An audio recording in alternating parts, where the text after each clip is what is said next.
Hello, hello, everybody. It is Tuesday night, and you know what that means. It's another edition of AstroTarot Tuesday Night Live. Yes, yes, yes. I'm so happy to be here with all of you tonight. We are creeping up on Pisces season being finished. So much Pisces energy happening with all of those planets up in there. Stellium of planets happening in Pisces. So we are excited. We have the spring equinox coming up. Don't forget, this weekend, if you happen to be on Padre Island, we will be having our spring equinox, eve of equinox frequency circle. We'll be holding it on Saturday. We have all kinds of information. If you're interested, message me. We would love to have you join us. Welcome on in, everybody. Hello, Jerry Lynn. Thanks for being here. I'll tell you what, guys, it is so exciting this week, but it's a little intense. It's been a little bit intense. We've had some quincunxes happening today and yesterday going into tomorrow. So we'll talk about the astrology coming up. We'll also talk about the winner. That's right. We got a big winner for the Pisces season giveaway. If you're on Facebook and in the groups, thank you so much. I love my groups. Thank you for allowing me to come in and do my thing. And if you're on YouTube, if you got your name in the drawing by liking, subscribing, and commenting on the replay videos this past 3 weeks, we do this every 4 weeks. We do a great giveaway of some sort, whether it's cards, crystals, smudge sticks, all kinds of jewelry, and just fun gifts like that. I always put a nice package away together to give away. So we'll do the giveaway. We're going to do that first, and then we're going to do a quick equinox ritual. Okay, if you're just signing in and you're just seeing this, go and write down like 3 intentions. Back in December, we did a New Year's intention setting on the solstice, and basically what it was is we had this little scroll like this, just a little scroll, and we wrote our intentions on it for the new year. I asked you to hang this scroll in the window or put it somewhere where the sun could hit it every day, illuminating all of your beautiful intentions and releases for the coming year. Now we have turned the wheel again. We are at equinox, which means the light is returning. It's a rebirth. It's a time when we can we've gone through such a purge and such a release. We've done so much. I think maybe, oh yeah, hold on a minute. Look, I got excited and I got sidetracked. Maybe I need this. Guys, is that better? I might need this microphone. I'm telling you, I have got brain fog like a mofo. I don't know about y'all, but the brain fog is a real thing going on, and that has to do with Mercury being in Pisces. This thing is, why is it like that? Oh, I see what's going on here. Okay, I got this new contraption on here. So I hope that sound is okay. Tell me if it's like blasting y'all out, if it's way too hot. It might be a little hot, I'm not sure. Or if it's okay. Let's make sure we're on the right mic. Yep, okay.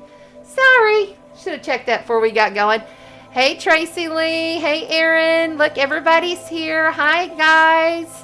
Hey, I would love it if you all would send some love out to our moderator, Renee.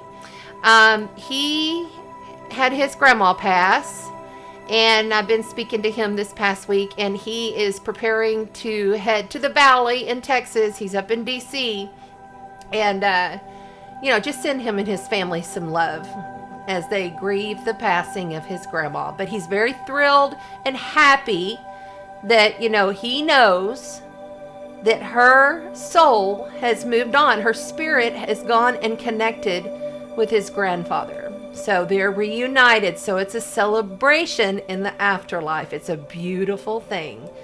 Woo! They made it. I mean, she had quite a long life. So yeah, please there you go. Thank you, Amy. Hi, Amy. And a big congratulations going out to Amy Ulrich, who just landed a cool psychiatry type job. Really excited for you. That's awesome. Yeah, okay. Thank you, Tracy. Hi, Maria. There's Maria Morgan. Hey guys, oh yes, sending him some love and light for sure. So he said he probably won't be here with us tonight. So I'm just grateful to give Jerry Lynn some appreciation, because it looks like she may be the only one holding down the fort. I haven't heard from Madness, so I'm not sure if he's going to be here or not. Hi Brandy, thanks for coming on in. Guys, it is almost spring. We've made it through another year. Can you believe it? You know, I always say this is the true beginning of the actual year. We should not have New Year's and New Year's Day, New Year's Eve in Capricorn in the middle of dead-ass winter. It just doesn't make any sense. I'm pretty sure our ancestors celebrated the rebirth of the new year at spring, okay? And they used the stars and the planets to guide them, the earth and the rhythm of the earth. I'm certain you have felt a huge shift just in this past week alone. A lot of karmic timelines dissolving. It's a great dissolve. So when we do our ritual, a quick ritual today, the big one will be this weekend, but we're just going to do a quick ritual today. And if you haven't written down your 3 things, go write your 3 things down real quick. And you're going to want to get a glass or a bowl. I'm just using this glass right here. Okay, it's just a little glass. And you want to go put some water, some good water. And then I threw a little bit of Florida holy water, but you can do it without Florida holy water if you don't have any. Then you also want to make sure you got some salt, you know, just any kind of salt. I just got these little rock salts, and your scroll that you wrote everything down on. Where'd I put that thing? If you were here for December solstice, you should still have this. And if you don't, shame on you. Go and write it down. Write down 3 things, and then we're going to do this ritual real quick. And then we'll get into the astrology for the Virgo full moon. This is the healing axis that we're speaking to. I'm really happy about this Virgo full moon. I feel like it's poignant and necessary to ground in some earth energy as we have all of this Piscean and Aquarius energy going on. If you look at the chart behind me, you'll see all these planets right here. That's all on one side, okay? And it's opposing Virgo with the moon all by itself. So zeroing in lots of aspects on just that moon. And I think it's going to help us greatly. I see a big clearing, a big clarity coming, especially like the brain fog and stuff will kind of start to ground in. We still have Mercury there, so you just got to flow with it. It's a flowing process. It's an intuitive thing. You got to think with your heart. The universe is saying, think with your heart, think with your gut. Don't think with your mind right now, because your mind will just like, for real, I've done this over a year and I forgot to move the mic to it's just brain fog. It's what we're dealing with a lot of the time right now. So we'll do that, and then we'll get into the tarot. But first, hi Mohammed. Thank you, darling. Thank you. I appreciate you being here. Hi Donna. Thank you for being here. All right, so let's see here. That's right. If you're on Facebook, Amy Ulrich has listed the link to YouTube for you to go over and like, subscribe, and comment on the YouTube. It allows you to get your name in the drawing. If you share this video on Facebook, you get an additional entry if you've gone over to the YouTube and you've liked, subscribed, and commented. Okay? So anytime you share this video, at any time, it doesn't have to be right now. I mean, that'd be great, but anytime you share this video out, you get an additional vote, but you must have your name on that, because that's where I go. I go to the YouTube videos and I look for the past 3 weeks videos, and then I gather all the names and I throw them up there on the board, and then I throw I got a little gun, one of those toy guns, and I shoot in the name. So now that we're on that, we know what all we're doing tonight. Let's go ahead and announce the winner, shall we? Okay.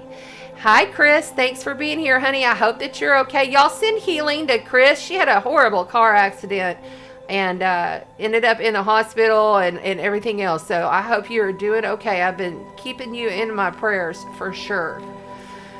That's right. Please like, share, and subscribe. Okay, so the winner is, and I don't think she's here in the chat, so maybe she's going to catch it on the replay. I'm sorry.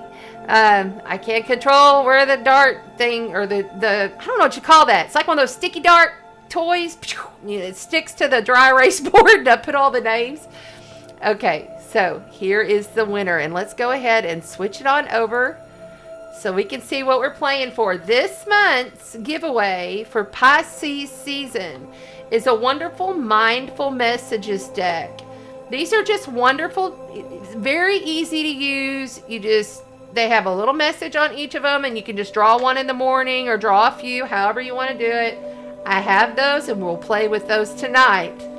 See, I remembered. And then also, I have made these wonderful little Scentsy type things that you like put in your wax melter, or you can put in a candle like burner thing.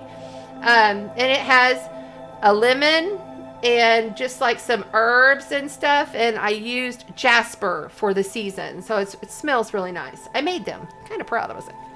Anyway, also, and they're infused with my energy and trust. I'll work on these. Everything that I give away, I have activated and worked on. I do a lot of work with all of my giveaways.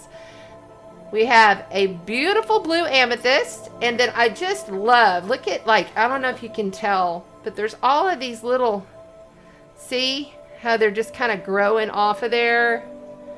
These wonder little stalactites that are popping out there. Aren't they just gorgeous? I talked to my dad today.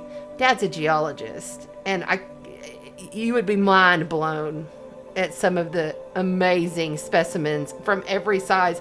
Like, some of these are like 600 pounds a piece. Like, they're huge specimens. And yeah, I'm going to be making a little trip home, and I'm going to be bringing some back. Yes. Lots in the works on that. Anyway, these are the giveaways. And the winner is, let's see here. Who is the winner? It is, I wrote it over here because I had to take it off the board. Shauna Marie Sings. The winner is Shauna Marie Sings. Congratulations, Shauna. Everybody say congrats to Shauna for being the Pisces season winner this month. Now we have Aries season giveaway, and we will announce those prizes next week. All right, so let's keep moving. Set that over there. I have this card out for a reason, guys, and I wanted you to just take a really close look at this.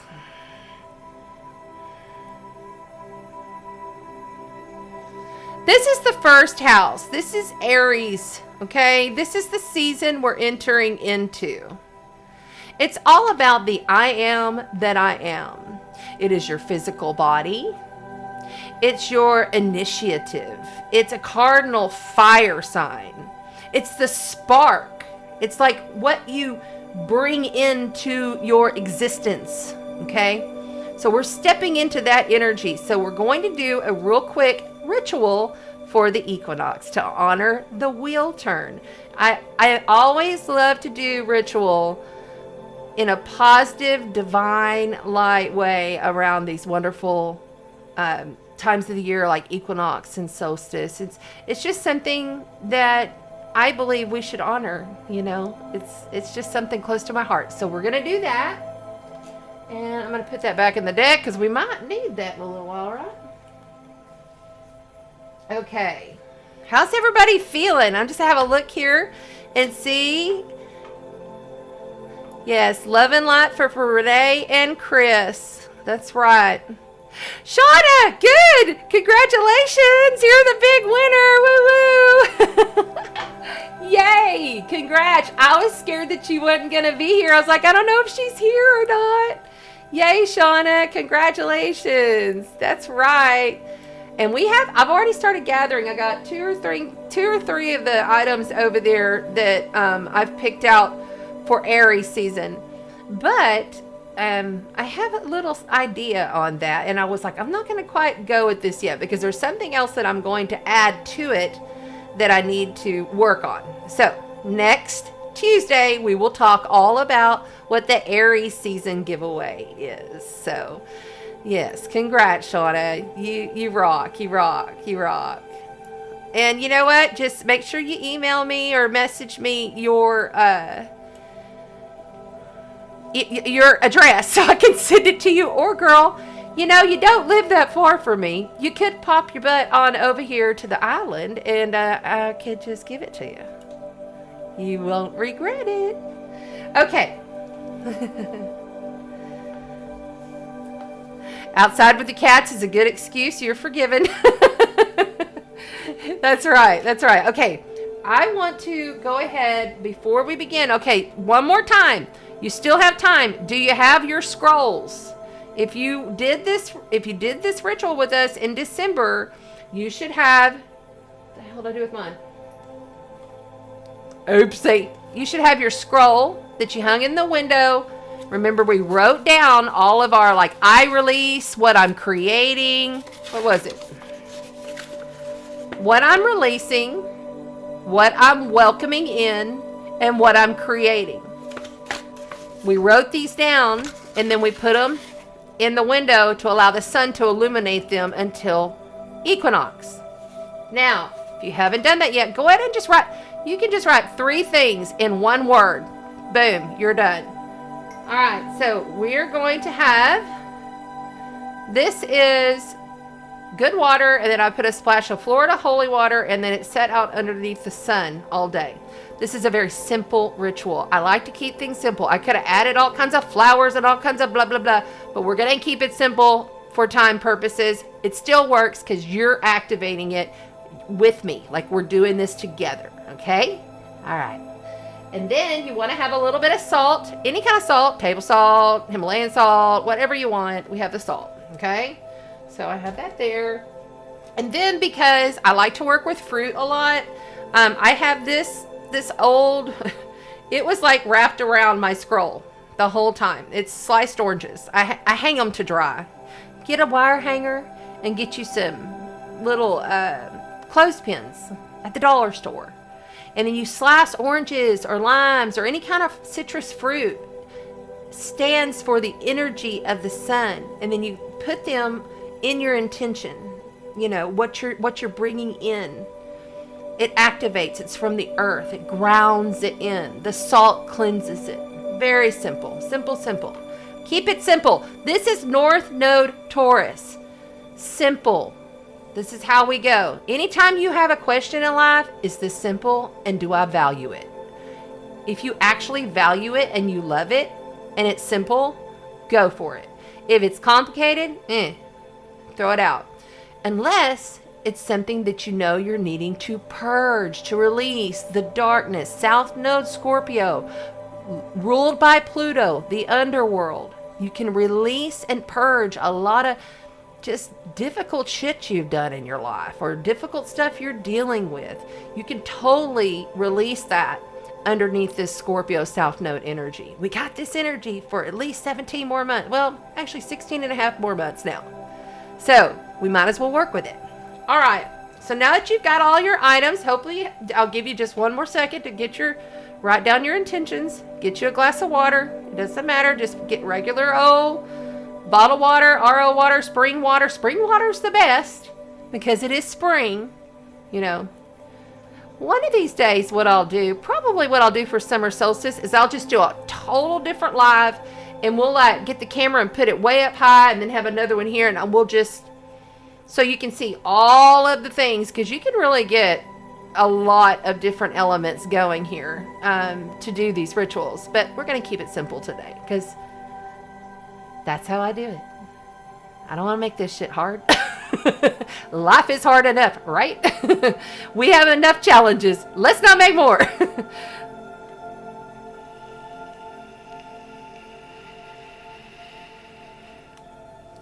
Hey, there's Madness. Madness has been like on it with setting up his stuff, haven't you?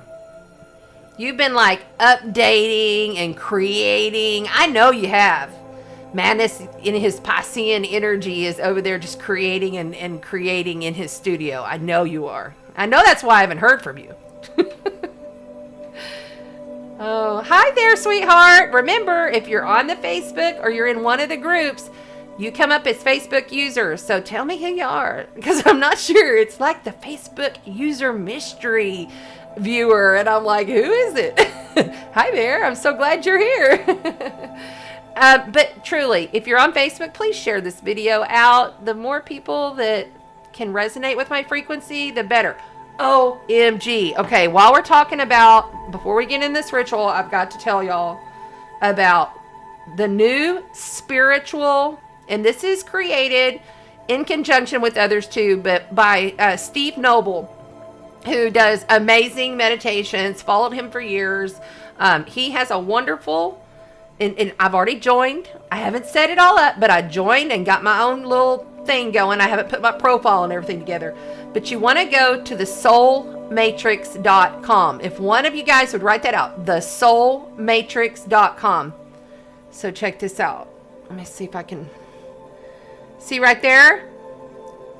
It is all higher awakened ascended beings. It's already got 10,000 people on it, and they're all awakened spiritual people creating their own like Facebook network, but it's the Soul Matrix. So go and get on there, because I'm going to see if I can get connected on the live on there as well. It'll be great. I wanted to make sure and push that for Steve, because I love his work. I've been following him for many, many years. He has a wonderful group on Facebook, and he's just amazing.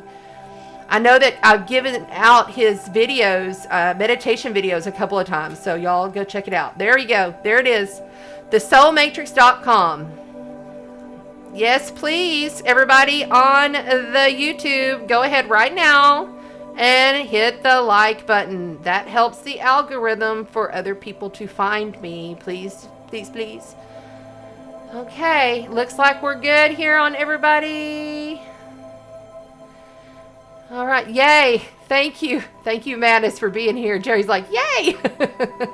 Okay. Let me get this phone going. And I feel like, y'all, is my sound okay? Because I keep hearing they're telling me my sound's too hot. I feel like it's too high. Let me look at this. When I talk this way, is it too high? When I talk this way, is it too high? I should have tested it, because I had somebody come in and put a whole new thing on the top so that it would not be like so protruding in my face. Be like, it's just so much better. Okay. Oh no, that's the Virgo full moon. Yes, there's your little sneak peek. You can go ahead and screenshot it if you want to learn. And then we're going to go over here and start this ritual. Yes, the sound is good, as long as it's not like rah, because I don't want it to be so loud. I did a show, I guess it was last week or the week before, and the sound was like rah. It's like, ooh, that's way too loud.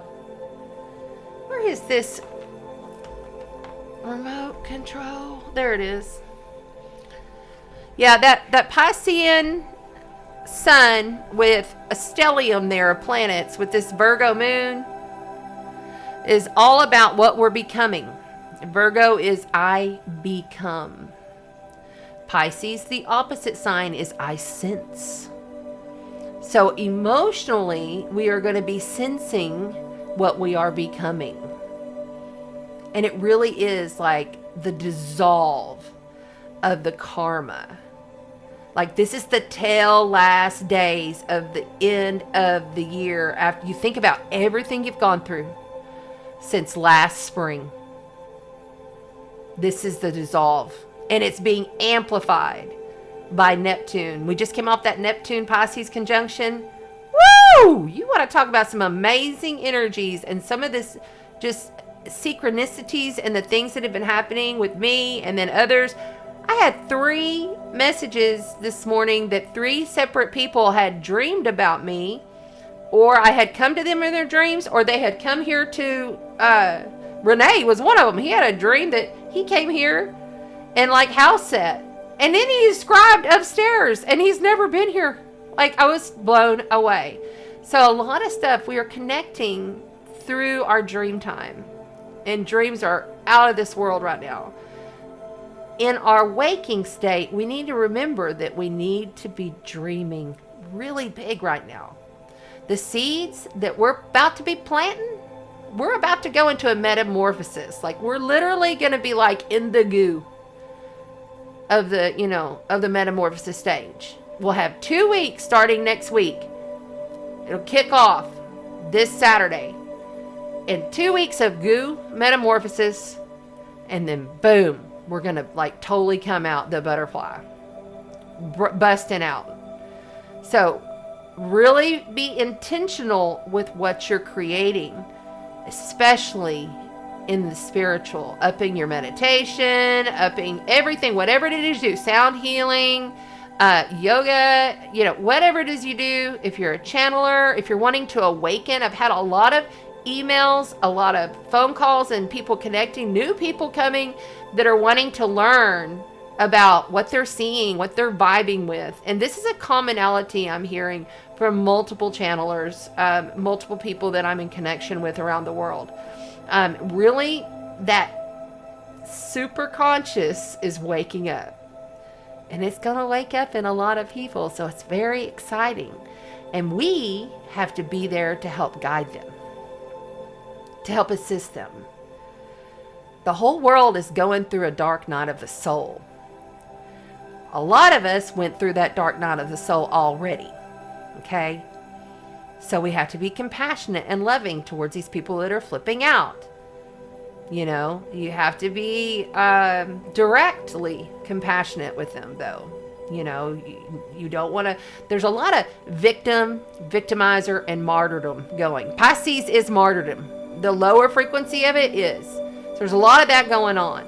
So we'll get into all of this astrology, but before we start this ritual, I want you to really ground in that this is a spring equinox rebirth ritual. We are going into metamorphosis stage to rebirth.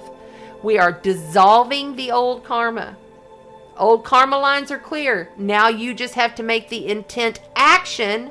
I am Aries, fire, cardinal, take action in stating that, the karmas are no longer needed.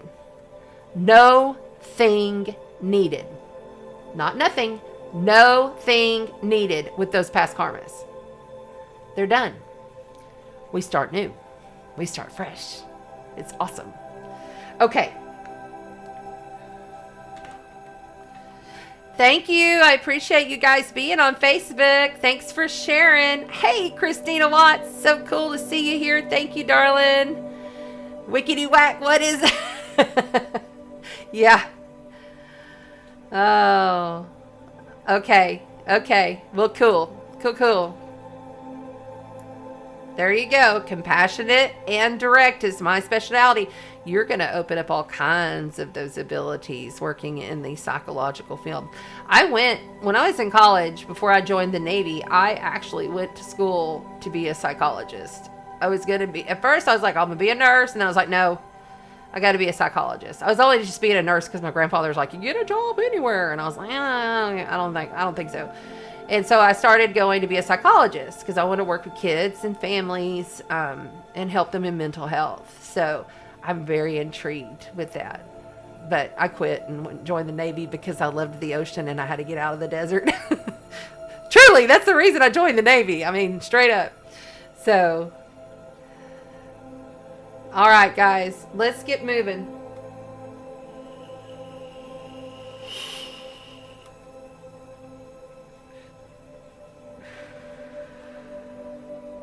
So like one half of, I've got this one battery that acts weird. So like I got one half of a battery here.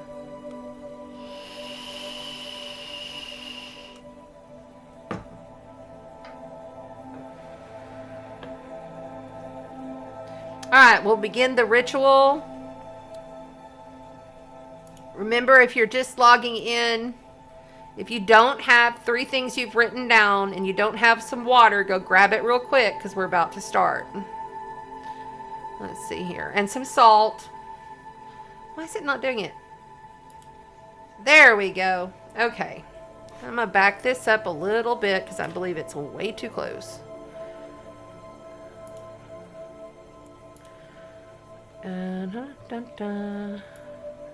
All right. There we go. Now we've got a little bit more. I think I hit it. That's why. Hold on. Ah! Almost knocked over the pyrite. Okay. Now then. There we go. Okay. So today I have got well, not all of them, but some of my new Andaras that we cleared and activated with Christina Karst this past weekend. Sound healing on Padre Island. There is no other experience like it. I mean, blows my mind every time. So you definitely want to check that out. If you're in Padre Island area, make sure you go to ChristinaKarstWellness.com and get a session with her. You won't regret it. So we've got these Andoras. These babies are not of this earth. Okay, they are unexplained. No human, no geologist. My dad's a geologist. They are from other planets. Okay, they're unexplained. Their origins are unknown. So they're very rare. Be careful if you decide to purchase some Andaras. You want to make sure that you purchase them from someone that you know that has high quality, because there's a lot of scammers out there that will try to sell you glass, and they're not glass. These are Andaras. This one is one of my, I just love this one. I love them all. Trust me. These are all beautiful Andaras. And this yellow one is the stone that I'm going to use to activate for the ritual. I'm sorry, that's the green one. Excuse me. The yellow one is the one I'm going to use to activate the ritual. So we'll set that there. And because it is a brand new year, it's the International Astrology Day, Spring Equinox, we are going to use, you guessed it, these are handmade, hand-grown, hand-picked by the beautiful Amy Ulrich, who is the moderator on Facebook. She sent me these, and I've been saving this one for Equinox. So I'm going to go ahead and just do a little clear, even though all the cards, all the area, the entire house, myself, everything's been cleared, smudged. You know, I do a lot of ritual the day before, or the day before and the day of, to get this space ready. So if everybody would just take a deep breath. Check out. That's my matches. I love them. And we'll just go ahead, make sure that this stays lit. Don't go out. Oh, are you kidding me? It's because I have the AC on. It got hot down here, y'all. It is hot in South Padre. I was like, okay, let's do this one more time. Come on. Let me get it going down here, y'all. For the air. I don't want the air to blow it out. Okay. Oh no, come on. There we go. Here we go. Here we go. Here we go. That beautiful smudge.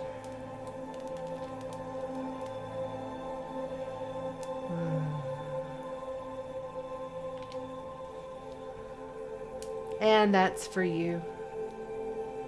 I love you. I'm sending you so much love. This is such a loving time. Really looking into the light. Feeling into your own light, that which you are. Okay, got a nice little clearing. And thank you, Amy, for your beautiful smudges. They're so fragrant. They're really beautiful. I love them. Okay.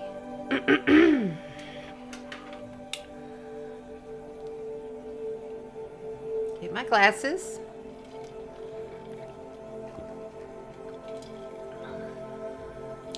That's right. Everybody put down what you're releasing, what you're welcoming. If you'd like to share in the chat, that would be wonderful. Like Jerry Lynn put what she's releasing, past pain, welcoming in new connections and happiness. I'm creating self-love and light.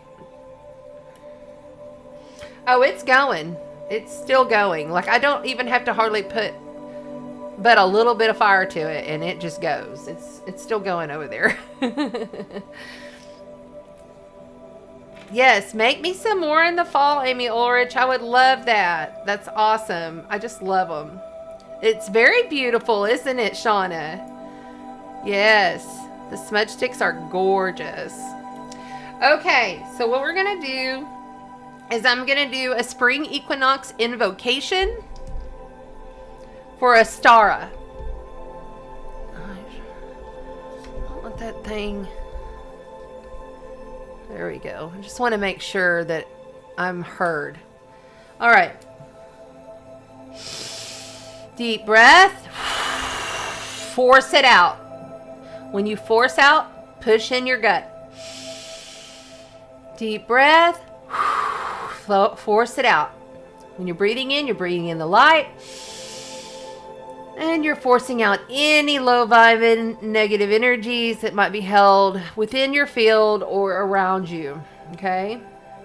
All right, here we go.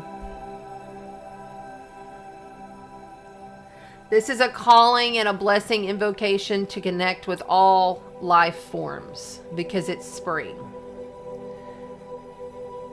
Okay. It's the re-emergence of the goddess from the underworld. And Pluto is directly connected to this Virgo full moon that we've got going on. So it all ties. The universe, the cosmos, they all tie in together. It always does. It's amazing. All right. It's the physical rebirth of spring. Okay. All right. I'm going to say it and I'll pause kind of in between so you can say it aloud if you want. And I'm going to go ahead and do it like this, just for a moment. All right, here we go. As the wheel of the year turns east, the air warms and sweetens. And the sun dances in the sky. The ice of winter has become a flowing stream. Isn't that great? Nourishing emergent life. I call to you, Ostara, goddess of the dawn, to help my intentions grow and blossom, like your wildflowers and your fruits. Bless me as I seek to cultivate my dreams with inspired vitality. I celebrate fertility of all kinds, and I honor my existence as a sexual being, capable of giving and sustaining life. With each new sunrise, Gaia finds her balance. Masculine and feminine, united, entwined, and I watch now as light overtakes the darkness. All of life reaches now for the sky, for liberation, for expansion and healing. I sing the song of spring and kindle hope in my heart. I ask for blessings of fertility and beauty upon all of Gaia's children. Amen, aho, and so it is.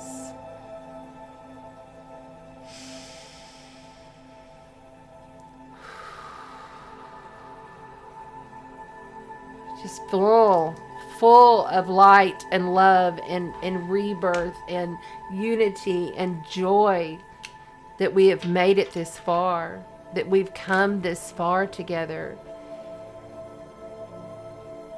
You know, it's always challenging, but it's always blessed. And that's part of the balance. It's in your perception. It's where are you focusing? And when those difficult times come up, how are you responding? Are you enacting with the challenge, or are you flowing with the challenge? Initiating from love space, from what you value. Do I value this?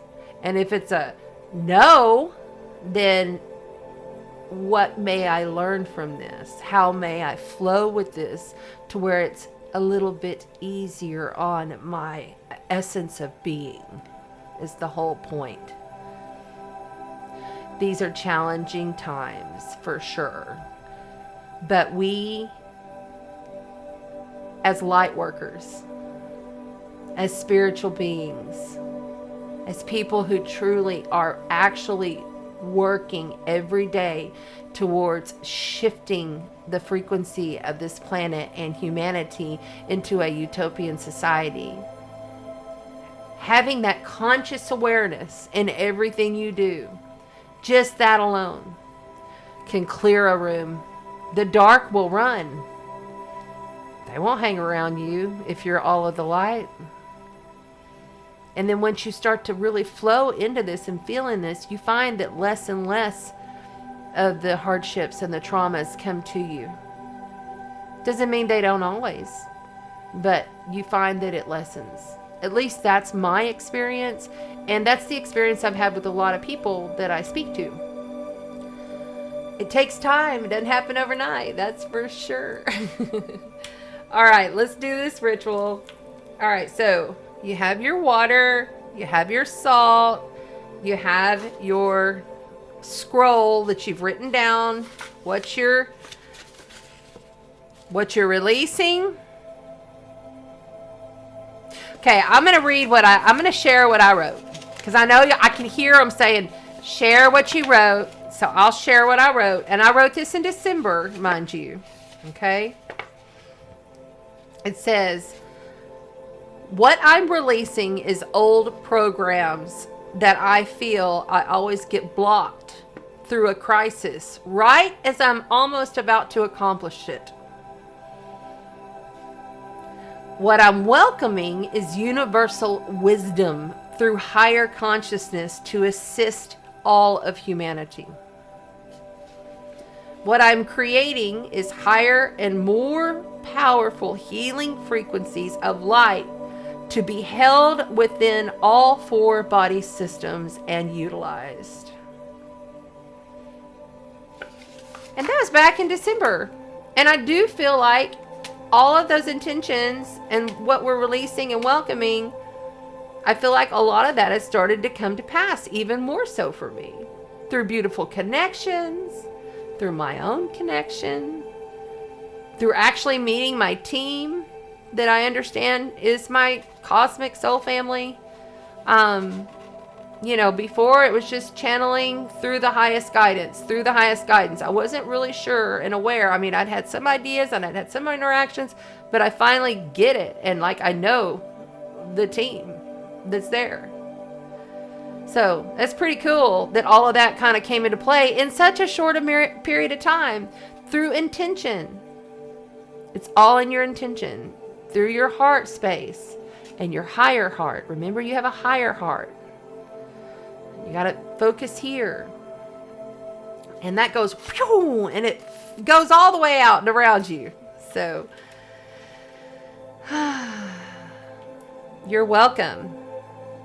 Hi, sweetheart. Thank you for being here. Welcome all. Happy to have you here on Facebook. We will do messages. There is Manny. Hi, Manny. Thank you so much for being here. Awesome. Yes, releasing the toxic. It's perfect with South Node in Scorpio. There'll be a lot of toxic release going on. Perfect. In fact, right now, I believe the sun is square. Let me look at my chart on the screen.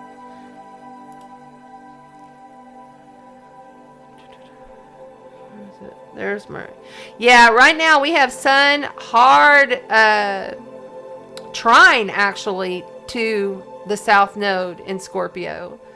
It's a hard trine. A trine is a flowing harmony kind of vibration. So that tells me that a lot of people are purging a lot of energy right now. People, places, things, works, relationships, locations, people are moving. All of that's happening, and it's supposed to. Allow it.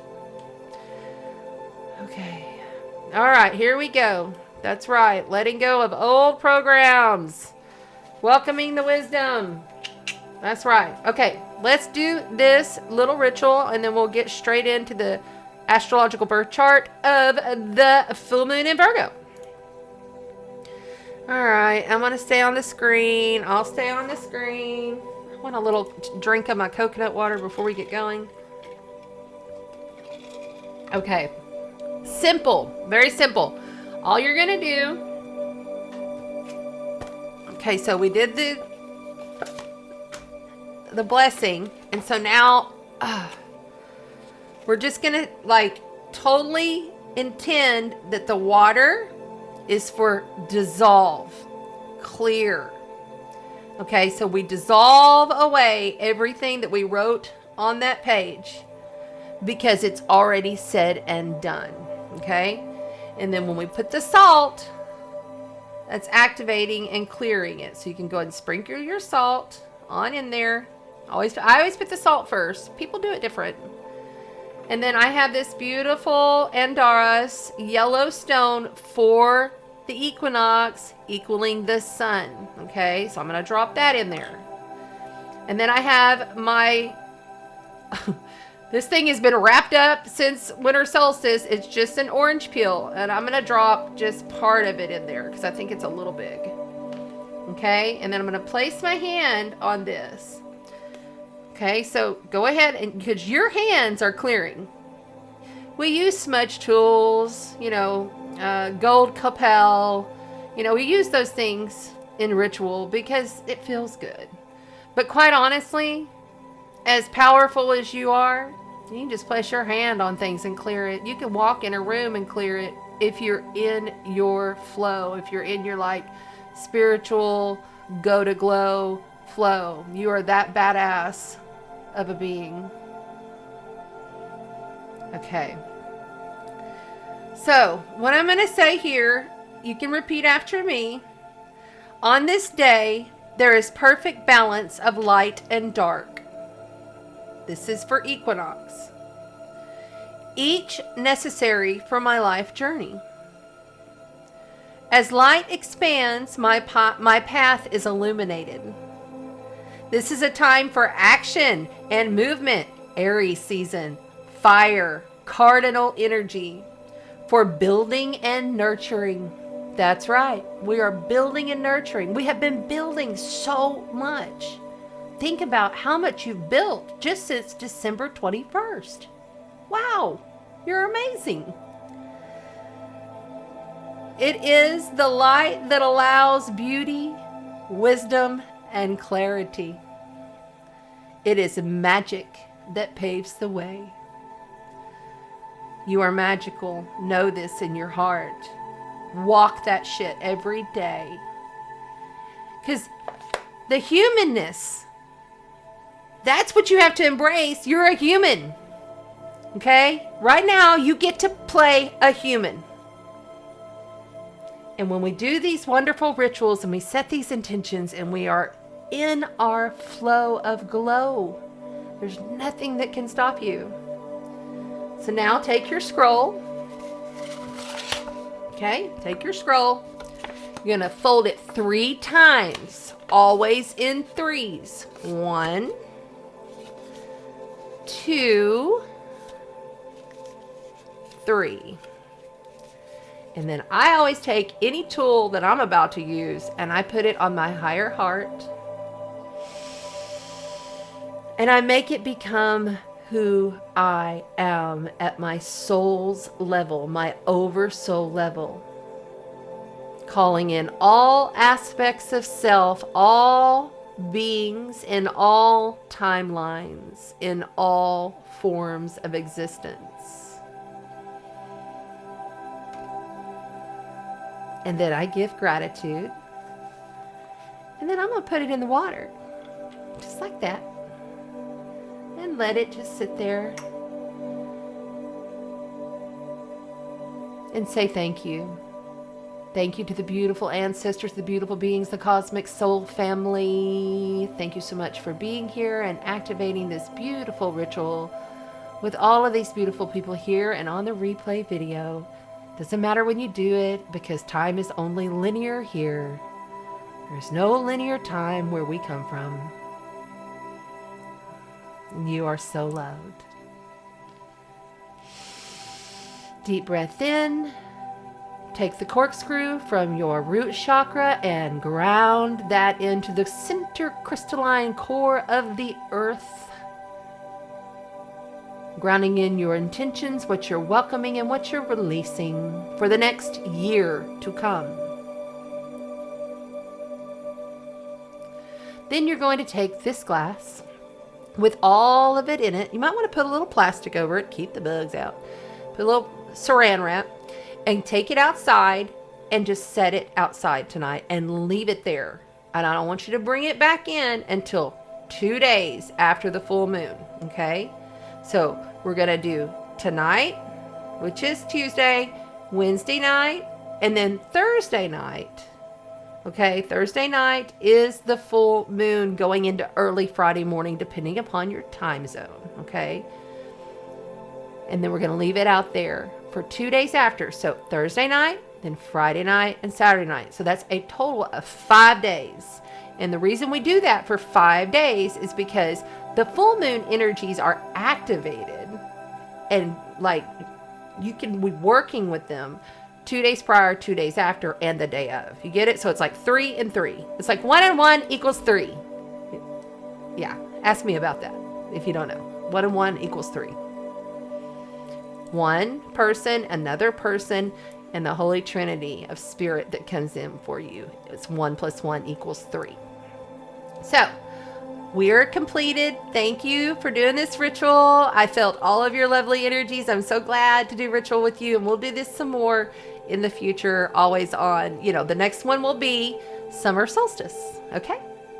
Just make sure you put it out and you leave it out 2 days after. So just bring it on in like Saturday or Sunday and just let it sit out there in the sun, in the moon. You don't have to bring it in and out. Just put it out there. That's what I do with all of my tools that I work on. I bought 30-something stones, and I'm not going to say what kind of stones, but they are very awesome natural stones. I bought them for the Equinox that are going to go in the little bags that everyone's going to be receiving this weekend on Padre Island Beach. So they've been sitting out in the sun for like 2-3 days now. After I washed them and activated them and cleared them, I put them out and I just leave them out all day and all night, because I know the energies are good right now. This is Piscean energy. It's so loving. It's pure spirit. It is the divine. It is the divine. So getting into the astrology, let's go ahead and move along. And what shall we do? Starting to channel. I think what I'm going to do is I'm going to do a little clearing really quick with these bells, just 3 times.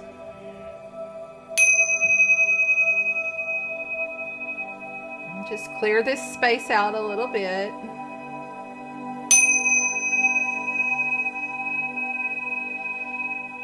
There we go. One for you.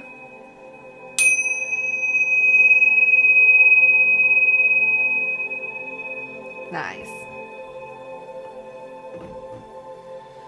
Okay. That's right. Leave it out till Saturday or Sunday. Keep it simple. Love, love, love, love. You too. Love you.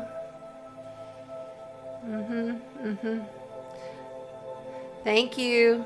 Thank you, everybody. I'm glad that you guys are here. Okay. Let's go ahead. I'm going to move this and put this little camera back. Actually, let's do this real quick since we're already here. Tonight, when we get to the tarot, we're going to do the astrological chart first and just go over that. And then we will get into the tarot portion where each individual sign will have an astrological reading for this week's time period. Okay?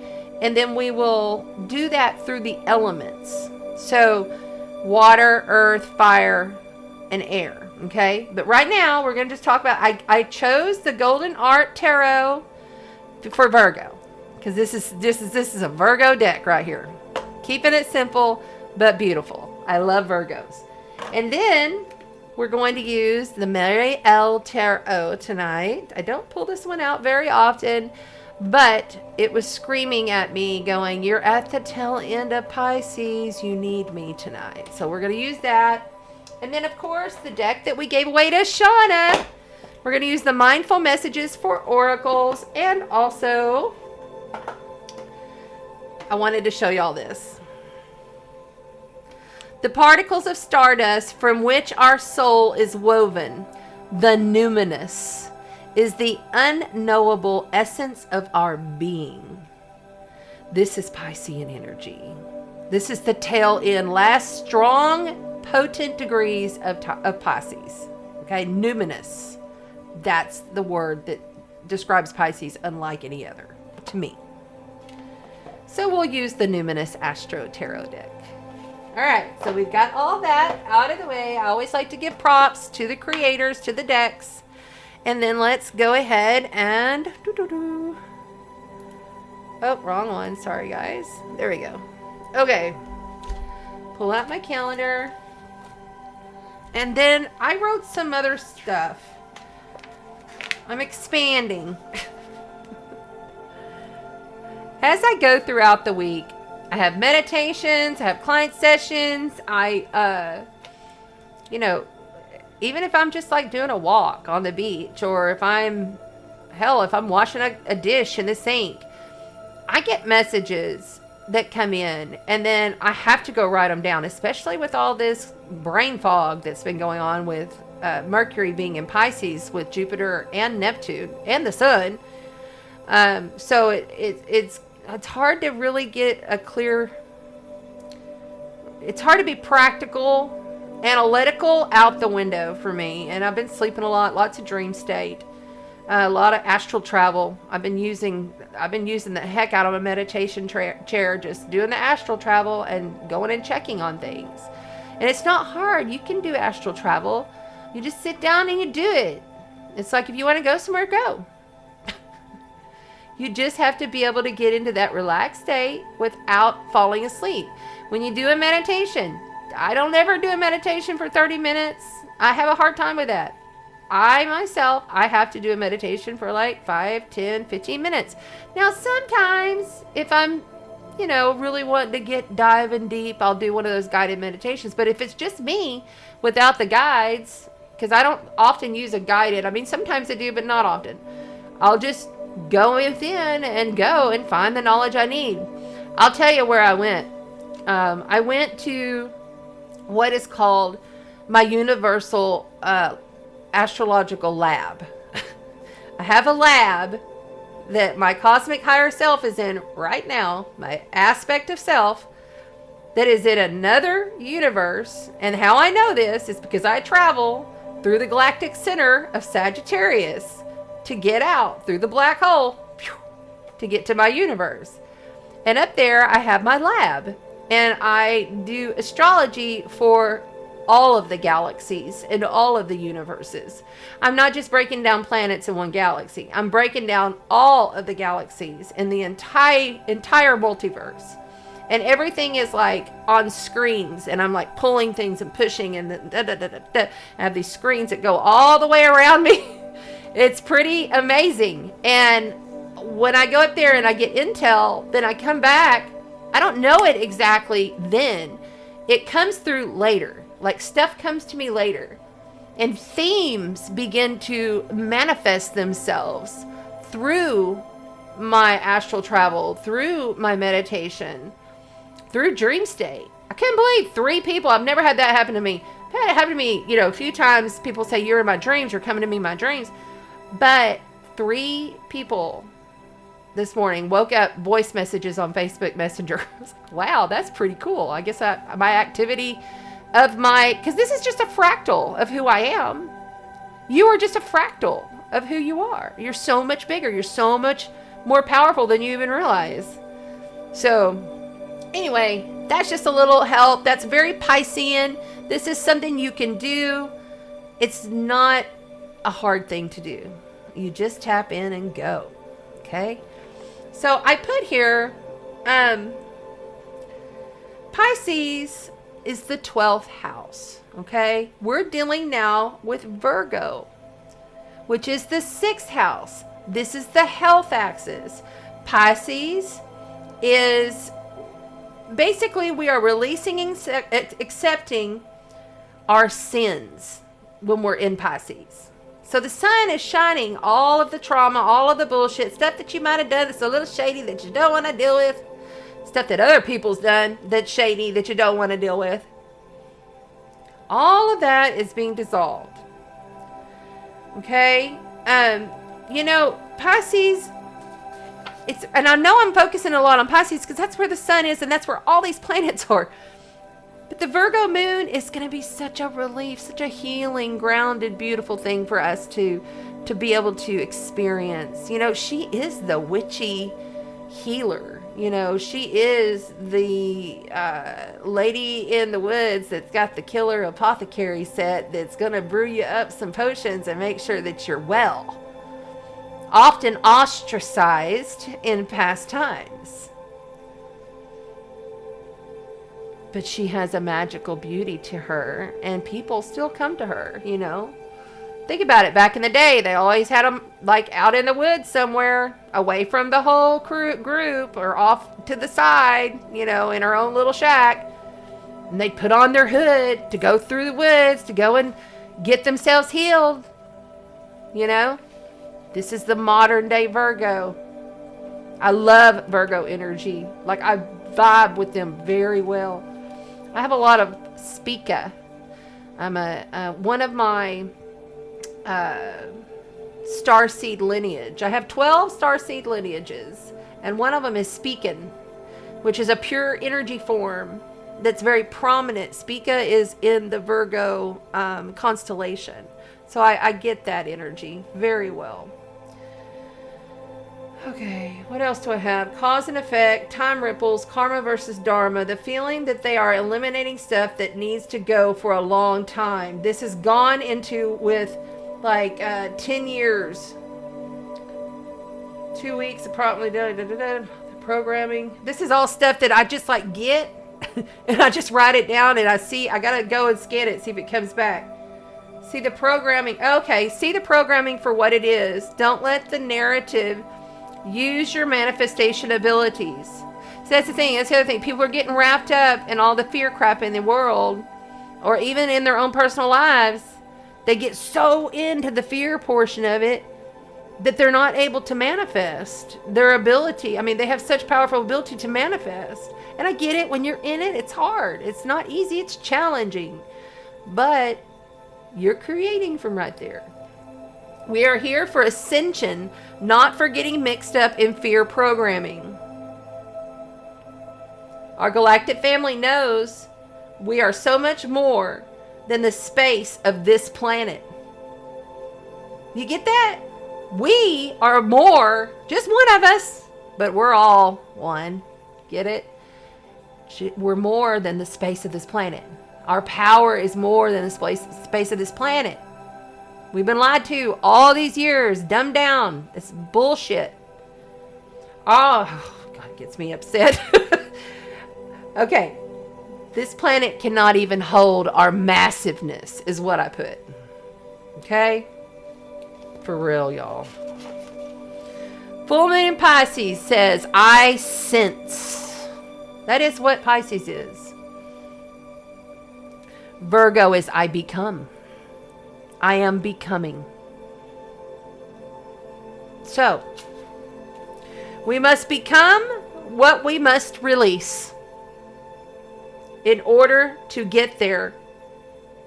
Like literally, this is what we are feeling we must become, though. It's a feeling. Like there's something in your life you know that you must feel. Like you're feeling like, I don't really give two craps about this.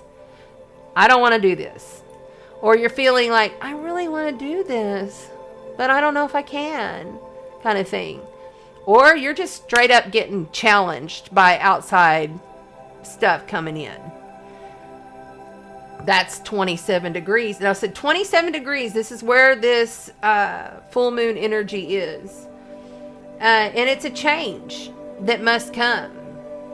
And by the way, we have had 5, count them, 5 full moons at 27 degrees.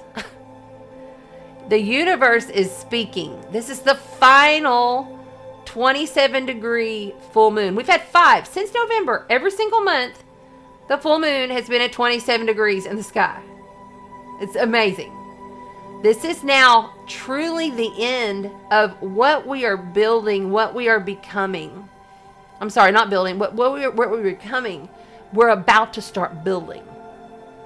We've been feeling, this is all inward. This is all inward journey. What I do want, what I don't want. What I can do, what I can't do. All this inward feeling.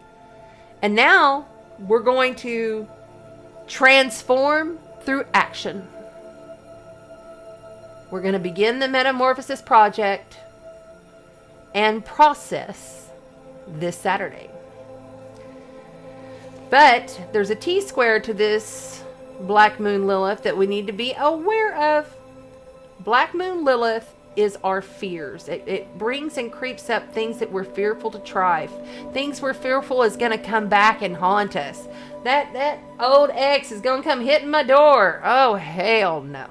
So what you need to realize is that the wrong choices on, like, you got to face your fear on making wrong choices right now.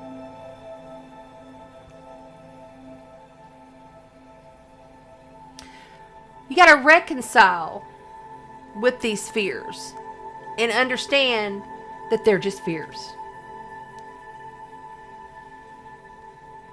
So, when you release the fears and reconcile with yourself what you truly feel that is right for you, no matter what your path, work, artistry, retirement, grandchildren, whatever that may be, those fears are going to pop up. It's like the devil coming back to test you. That's still there this week. That happened last week. And it's still there. It's still prominent. Things still popping up that are like, why is this? What is this? Why is this happening again?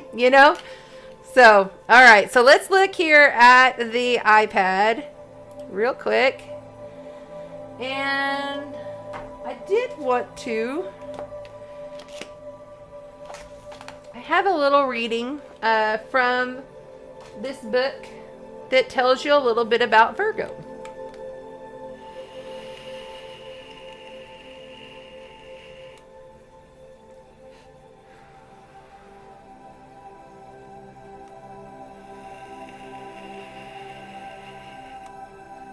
We're sticking with the numinous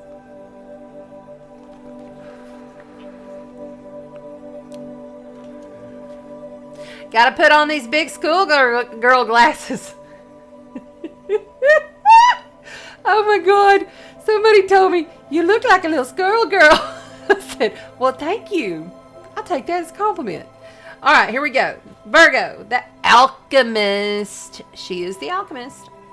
Keywords: cultivated, calculating, helpful, practical, specialized, astute, functional, purified, cleansing, holistic, resourceful, intricate, complex, self-possessed. This is mutable earth. Okay, so in astrology, you have fixed, mutable, and cardinal. Okay, the mutable signs are more to go with the flow. They like things this way. They like things that way. They may do this. They may do that. They flow with things. Okay, like the fixed signs, it's like, this is how it is. I'm not moving. I'm not budging. This is how it is, and I'm creating it now. Boom. But the mutable allows us to be in the flow, and it allows us to change our minds. And that's a real good point to understand. It rules the nervous system. Okay? It's ruled by Mercury. Mercury is the messenger. it is when we receive messages to create in practical ways. That's a Virgo. All right. Let me just see a little bit about this. I'm not going to read all this, but I thought it would be, there's one here. Okay. Virgo marks the moment in our cosmic evolution when we begin to see ourselves in all of our distinctiveness, connecting us to our particular contribution. Okay, what are you What are you contributing? I can't say that word for some reason. Virgo assesses strengths and challenges realistically, mapping out a meticulously curated mission crafted from the worthiness of intentions. The sign ruling apprenticeship. Virgo knows that the moments of pause, learning, and humility bring us closer to our courageous core. Rather than diminishing our power, this is where we replenish our reserves of radical self-reliance. Virgo's sensitive whiskers feel each micro-shifting of the light. They feel it all. Each hint of the scent on the breeze. Virgo feels it. Sense the slow crumbling of rocks and smooth sand crystals. As highly strung earth sign, Virgo's healing is also through the physical body. And the more this sign can nourish on cellular level, the more it can show up ready to serve its highest good. Okay? But Virgo can also, okay, so that's I'd like to tend to focus on the higher frequency of the archetypes. But let's be real here. Virgo can be extremely critical, super nitpicky, hard to work with at points. So that's something to watch out, because this is going to be the energy that's going to envelop us over this next 4-week period. But I'm really thankful looking at this chart that we have this energy. Okay, let's look at this. Okay, and I'm going to be looking at the tablet. So if I'm looking down. All right, Virgo full moon. I'm going to make it a little skinnier. See how that does. It's right up here. Happening March 18th at 2:18 a.m. That is Central Time. Okay, so that would be, let's see, it's 2:18 here. That would be 1:18 Eastern Time. Okay, so let's find the moon. Okay, so right here we have Virgo at 27 degrees. As you will notice, there is literally nothing over here. What is going on with this pen? All of the planets are all on one side of the cosmos. Okay, so it's like Virgo in all of her essence is zeroing in on everything. Okay, so the first one that I really want to point out here, of course, is we have the Sun and Pisces ruler Neptune right here in Pisces. Okay, exactly opposing. That's how you have a full moon. That's at 27 and 23 degrees. So they're conjunct. But then you look next to it and you have Jupiter, the ruler of Sagittarius, and ancient ruler of Pisces, all at home. These two planets are at home. Right here, conjunct to Neptune. Expanding on all of this energy, blowing it up, magnifying it, blowing shit out of proportion. Things are going to be blown out of proportion. That's a big thing that's happening. I'm seeing people are overtaking things too harshly or too deeply. It's such a feeling time. Everybody's on their feelers. So be careful about that. And then on top of that, you have these two, which is Mercury, our mind, our intellect, our communications, media, conjunct Jupiter. So you have these two conjunct right here. You have these two conjunct, and then you have these two conjunct. All in Pisces. All flooding energies up here into practical healing Virgo. When you have this kind of alignment, it's going to get tricky. You're going to feel as though sometimes you're not even in your body. You're going to feel as though to make any kind of decisions is really challenging. Why is it challenging? Well, you have this moon. Let's find Pluto. Where is he at? There he is. Over here at 28 degrees. Less than a degree off. 28 degrees and 10 minutes. Less than a degree off in a perfect harmonious trine to Virgo's moon. So this is telling me there is a really, and I like that. Okay, so Pluto is, yes, death, transformation, rebirth. Okay, but Pluto is also powerful on what we hold within. Being able to really deeply pull up all of the inner shit that we're carrying. And when everybody is able to do that, pull it up, love it, transmute it, heal it, release it, then on the whole collective, all of this collective chatter that I'm picking up on is going to calm down. So there will be some more clarity coming. Once we've had this activation of this moon, once we've had this wonderful spring equinox, which has really good energies. I mean, everything always has challenges, but really in consideration to everything else, this is going to get better. It's going to be a little more clear. But we got to get through this last tail end. We just got to get through this part. And then, okay, also, let's not forget, over here, the South Node in Taurus is in a trine as well. I'm sorry, the North Node in Taurus, is in a trine as well. It's a little farther off because it's at 23 degrees. Pluto is straight up at 28. Pluto is like, I am ruling this chart, and I am going to make sure that everybody gets their shit together. And he don't care either way. Pluto is kind of like the last straw, you know? And so when you have a harmonious trine, so look at this. Isn't this beautiful?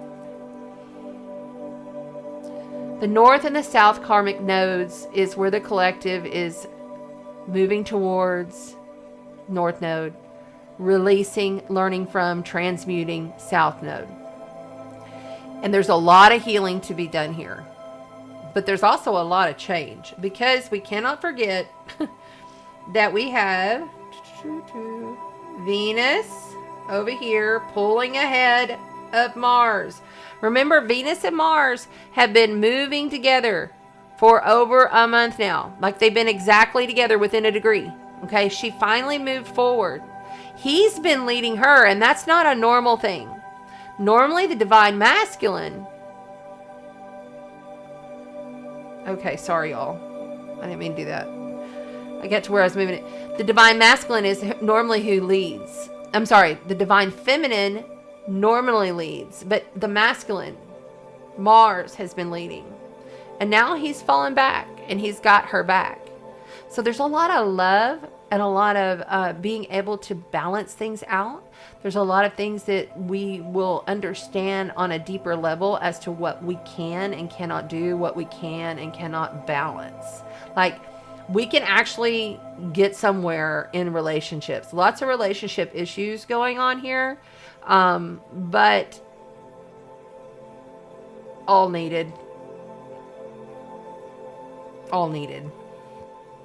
So, I want you to look here, because we have... Where's it at?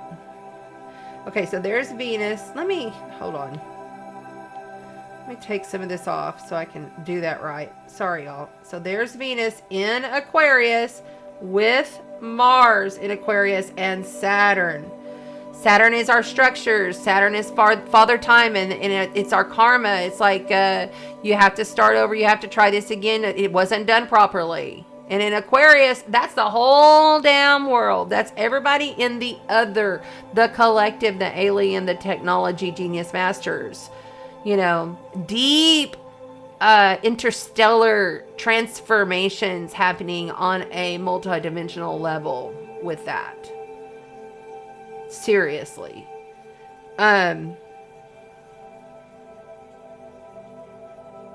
So we have Black Moon Lilith right here at 23 degrees. This is what I want to say, in trine to Mars. Like I said, Black Moon Lilith in Gemini brings up our fears. She is like Kali energy. She's a fighter. She's not going to take nothing. You know, so she will give you that ability to rise above it, to rise above your fears, and to be able to cleanse and purify those. When she's attached over here to Mars, it's like, because Mars is the god of war, you know? I mean, Mars is our ego. It's also what pushes us and gets us moving. It's ruled by Aries coming up. We have Aries season as of this weekend at Equinox. The kickoff of the entire astrological new year. It's the birthday of astrology. It's when we are reborn. And when you have Black Moon Lilith here in the trine, all of these trines, see, there's lots of them. See, you have trines here. You have like the south node of the moon, Mercury, is trining all of this stuff. All of it. South node is release, transmute, psychic surgery in Scorpio. Scorpio is super psychic, super cosmic, interstellar, super abilities, superhuman abilities. Like, we're there. And it's all the dissolve of all the karmic structures of the world and all the bad shit that we've been living as, like, for over 400,000 years, you know, back past Lemuria days. You know, this is an energy that's really falling away. And you can either be on, I said it last week, don't buy a ticket to the chaos bus, you know. Don't even go to the fucking window.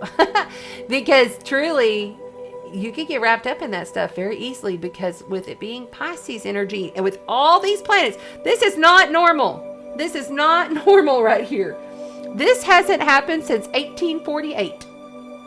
And it will never happen again in our lifetimes. So, really understand that this is a serious dissolve of all of that stuff. And you can very easily and very emotionally get wrapped up in the fear over here with Black Moon Lilith. Uranus in Taurus. Okay, this is the south node right here, and this is, I'm sorry, that's the north node, and this is Uranus. Uranus is ruled by Aquarius. Uranus is shock and awe planet, the great awakener, stuff that literally shakes you to your core and makes you like open your eyes and tell, like, you know, it's hurricane energy. It's a tornado hitting your house. You know, it's lightning striking and blowing out a whole city. You know, it's that kind of, it's like the light pillars coming from the cosmos and killing off anything that's not supposed to be shooting through the sky energy. So it is also, if you look right here at this red, it's in trine. It's not in trine, it's in square. Okay, trine is harmonious flow. Square is challenge. Something must give. Something must change. And it's in aspect at right there to this. It's a long, wide aspect, but it's there. It's also directly in square over here to Pluto in Capricorn.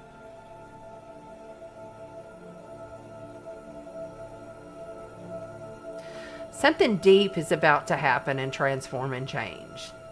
Something major is about to happen and transform and change. Something is going to be like life-changing for this world. It's happening. It's going to happen. I guarantee it's going to happen.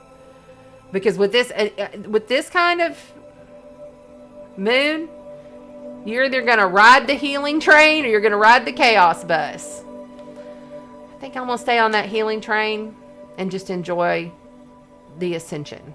That's the best way to do it. All right. Just want to make sure this is my calendar, and I'm not going to, I have all this stuff that I write, but I'm not going to get all into it because I think I've already said a whole lot of it.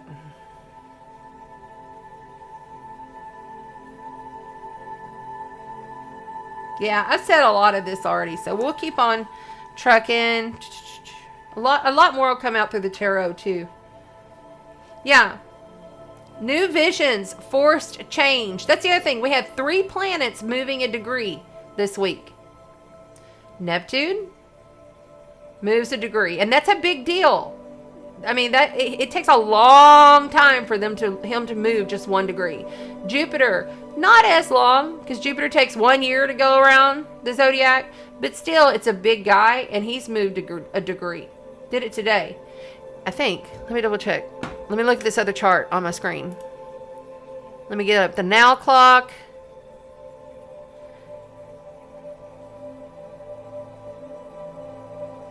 Nope, not quite yet. He's almost there. He's going to, though, here in the next day. Who is it that moved? Yeah, Neptune will move tomorrow. Neptune is still at 22. It'll move to 23 tomorrow. So when these planets move, I put new visions, forced visions. Today and tomorrow, not the easiest of energies. But fate's going to change tomorrow and the next day. This is a new reality. This is like out of body reality. This is last degrees of Pisces. Last degrees. Anytime you get from 28 to 29, 1 to 2 degrees in any astrological house system with the degree points, it's extreme degrees. Intense, potent, energy. Felt, happening, be ready. But, see then, by the full moon in Virgo, that's right, I wrote here, I forgot to, because it didn't show on the chart. The sun is going to be in square to the galactic center, which is in Sagittarius at 27, 28 degrees. That's the galactic center. That is where we portal in and out of this galaxy, okay? The sun is going to square and challenge that. This is where society changes. This is where we have a new mission. Some kind of surprise. Some's going to be surprised, I guarantee you. Some kind of surprise is coming at us. Let me get on the full screen because we're done with that chart for now. No. Hello. Really? No. There we go. Okay. Yeah, some kind of surprise. It's time to cast out your creation. So do your rituals. If you're going to do a full moon ritual, which we already just did, you can use that as a full moon equinox ritual. You're going to have your water out there. I would go out. I like to, when I have things outside and I know the elements are coming in, I like to go out and work with it every night a little bit. Just go out and bless it, pray over it, do whatever. You can rub some oils on it, whatever you want to do with it.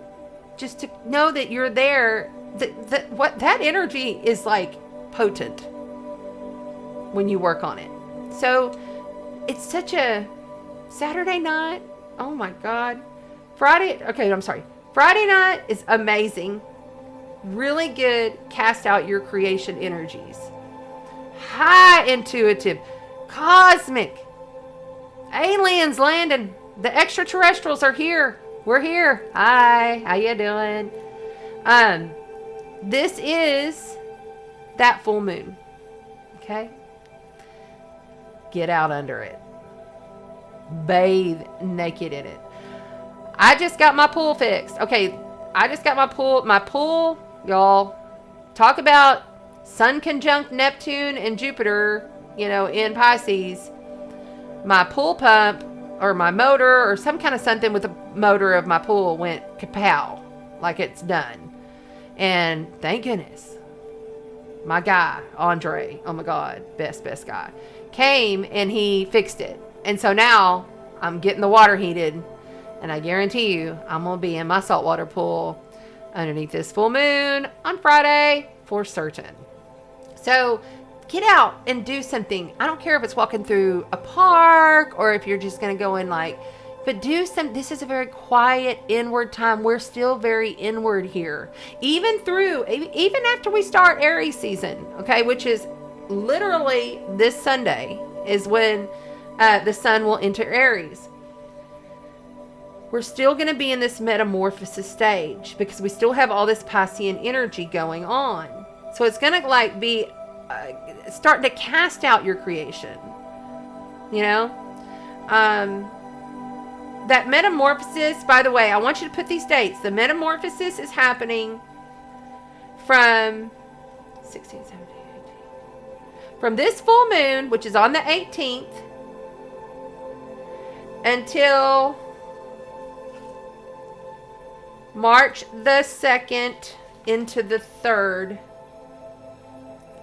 Yeah, March the 2nd, which will be the day after the new moon in Aries. That's metamorphosis stage. All still inward, but casting out your creation. Beginning to take initiation. Because we've been through so much. It's been like a hammering on us. So now we're just like, whoa, okay, Long-term goals are coming into play with this metamorphosis. What are you doing in the long term? And this is the question you'll always ask yourself. Do I love and value it? Is it simple? This entire year, do I love and value it? Is it simple? Because that's where you're going to get gifts in your creation. The whole year is transforming our inner self and breaking down what everybody inside feels and perceives about how society is. This whole year. I am is Aries. Fill in the blank. Use that. I am. All right, so that's through the weekend with the long-term goals and the galactic cast out your creation. Then I wrote for Sunday, which is the equinox, into Monday, change how we respond to ourself. Soul contracts become action on deep level emotional boundaries. The soul contract, you're going to take action on your soul contracts. This is when you're going to have to set some boundaries because that's when the moon moves into Scorpio. The moon actually moves into Scorpio on the equinox. You can't make this shit up. The south node of the moon is in Scorpio. So we're still purging, releasing, alchemizing the toxic relationships, the work situations, the places you're living. All of that stuff is still through the dissolve. But it's a metamorphosis. Because we know through diligent casting action, we're going to get somewhere big. Our mind is going to pass the limits of which we are normally operating. Because that Mercury is going to be conjunct to Jupiter on Monday next week while the moon is in Scorpio. Mind expansion through our inner self, through the purging and really allowing, because we've done so much work through this week and we really are at this point where our mind is just going to expand. But I feel like it's like our upper heart, our higher heart is connecting in with the mind, even more so on a deep, deep level. And then I put on the 22nd, which I love that day, 322, that's my mama's birthday, that it's a good day because the moon will move into Sagittarius and we can expand and shoot our arrow in the right direction for self-worth. We've done so much work on us. We know what we're worth. We know. We know. And Mars will be square to Uranus in Taurus, hinting at, okay, Mars is your ego, your drive, your passions, your creativity, your fighting. And when it's in a square over to Uranus, which is, near the North Node, not exactly conjunct it, the North Node in Uranus is saying, look at here. Hey, it's gonna bring you something to your awareness that you have to expand that value of your self-worth. It's gonna show up in your face. And then the 23rd, which is next Wednesday, and that's getting into next week's show, but I'm going to go ahead and just tell you because you got to know this. We are getting a spiritual assignment from God. Like literally, whether it's your source, higher God, whomever your higher power is, we're getting an assignment. It might be a hard assignment, but it leads to blessings. And that's coming in on the 23rd. And I'm going to leave it at there for now. And we're going to go ahead and go into the tarot. And more will come out as we go through the tarot portion. I hope that's helpful. Does anybody have any kind of questions? Hello. Thank you, Red, for being here. And there is Tammy. Hi, Tammy. How you doing? Big love to you. Thank you for being there. Thank you. Let's see here. Hi, Red. How's it going? Thanks for being here. I get going on the chat. Please understand we have Facebook and we have YouTube going in one chat. All of you coming in together. So if I miss you, I apologize. Okay. I think we're going to move on to the tarot. Let's do this. I hope that helps. If anybody has questions, please let me know. Please. I will answer any questions if you have questions. I mean, really, the overall goal right now is dissolve. Purge. Until we get through this metamorphosis stage. And it's all an inward journey until we get to April. Truly. And April Fool's Day, the 1st of April, ain't gonna be no fool. You're gonna be so wise. Trust. After all this metamorphosis we're about to go through, society will change. The way society and the way the mind of the human works is going to change completely. It has no choice.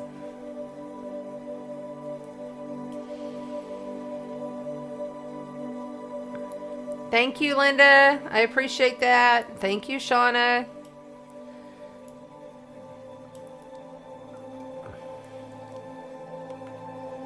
Jerry Lynn, are you taking a bath while you're watching me? I love that. That's awesome.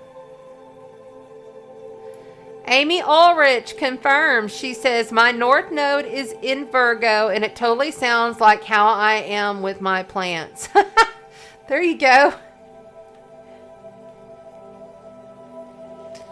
Shauna says she has 4 aspects of Spica in her chart too. Yes. Very speaking. Spica is a pure energy form. They don't have a form. They do not take on physical body. They're pure energy form. So when you leave this flesh suit and you go into the afterlife, whatever dimension you choose to go to, wherever you go, if you are going back to your most speaking self, you're just an energy form that goes about. That happens a lot. It's not like you go and embody some green suit or something,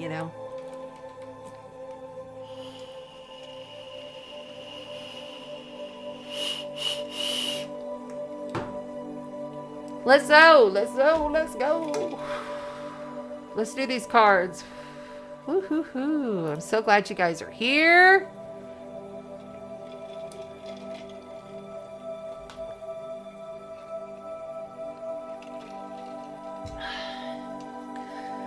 Okay, for some reason, they're just wanting me to pull this card for the collective.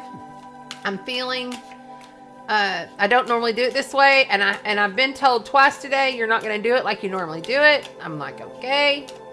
So normally we start out with the tarot portion, but this is just going to be an overall energy for the collective of planet Earth. And they're wanting me to do it this way. They've been doing this too lately. Okay, hold on. Now they're wanting me to do this.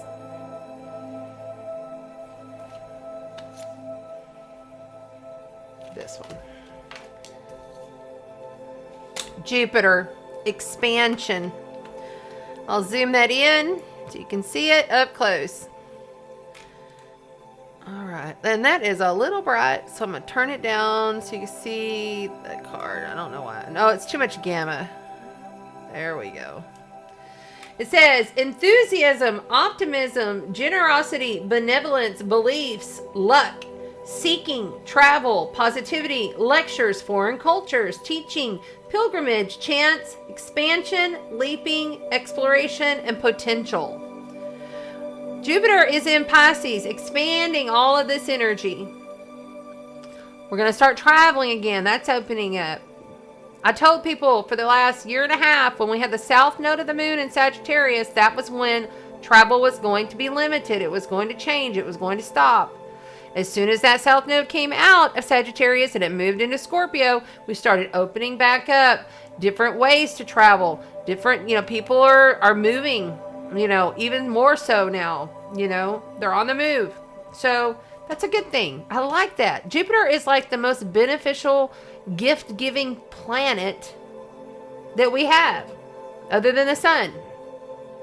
So very good, positive energy for the collective. I like that. All right.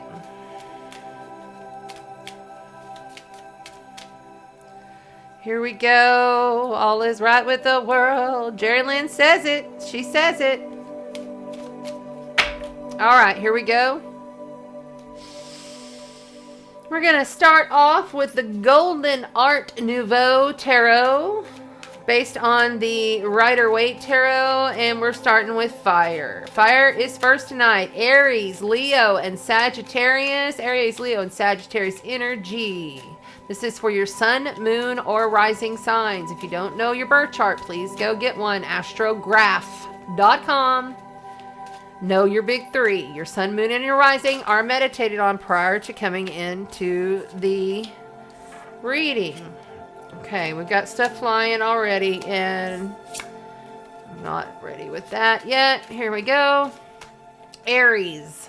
Well, Aries. My goodness, you have changed the way that you are dealing with your spiritual life, with your inner life. Everything on the inside of you has been transmuted, and you are about ready to be reborn. So it's a beautiful time for you. We are so close to the sun coming back into Aries, and it's always a joyous, wonderful time. You're finally going to find your in-depth place that you've been looking for, and I love that for you, Aries. So, and also happy solar return, okay? We're also going to be seeing a lot more of that cardinal energy, which, remember, sometimes Aries can be a little hothead, and, watch your temper, watch your temper there. Because Mars is in Aquarius, and that's your 12th house. Or I'm sorry, that's your 11th house, most likely, on the sun signs. And that energy in sextile coming over to you can either fuel you in a positive way, or it can make you blow your top.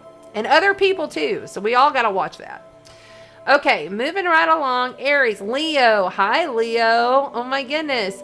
You are in a metamorphosis stage as well. But we are looking at, let me look just to make sure. I want to pull this chart up so I can see. Oh, that is way too close. Hold the bus. I forget that I zoomed it in. There we go. Like that. Okay. I'll move this. I'm getting better at this technology stuff, y'all. Okay. Let me move this over so I can see my chart as we go, so I can know where I'm at. Because I put the tablet away already. Make this a little bigger. Boom. that works. Okay, move this over. All right, Aries, and then there is Leo. Update that.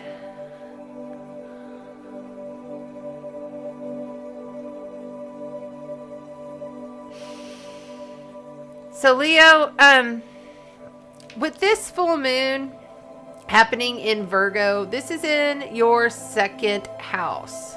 Okay, so what you're working on for money, how you're bringing in your money, what you're investing in, everything that you're looking at that could possibly, like maybe you're getting a new job, you know, or maybe you're expanding on something you're already doing.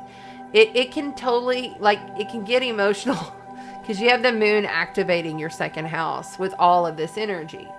So be cautious, but be intuitive and gut-like with your money, with what you value in life, even your body and your senses, you know, because Virgo is very much about the health and the body and the healing.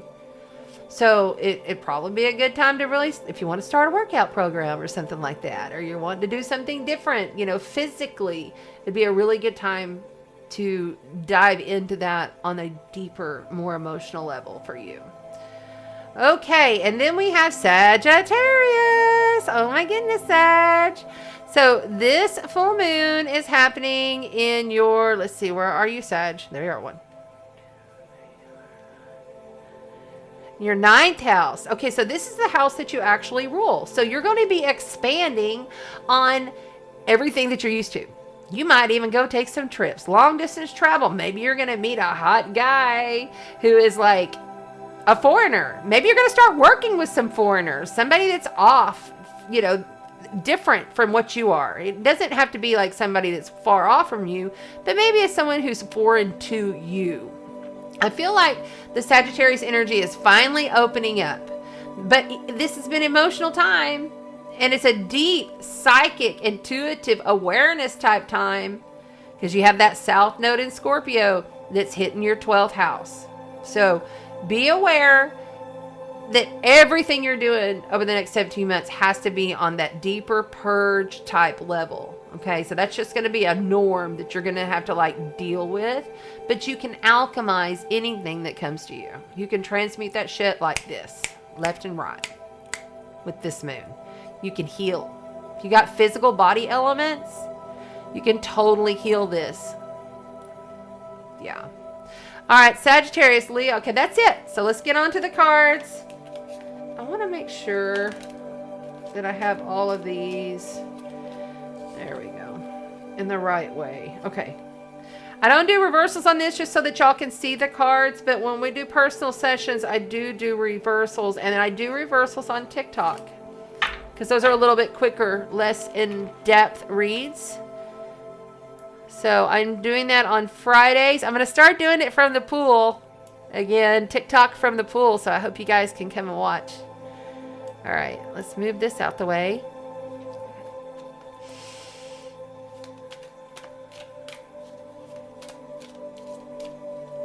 All right, just remind me,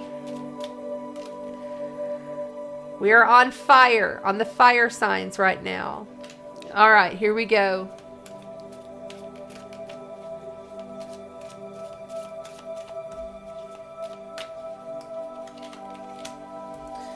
Well, kicking off with the fire signs.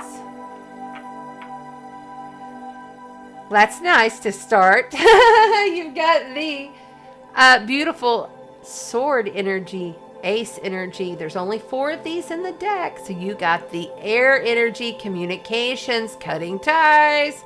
So we're looking at that. I want to zoom this in again. I don't know why it keeps moving on me.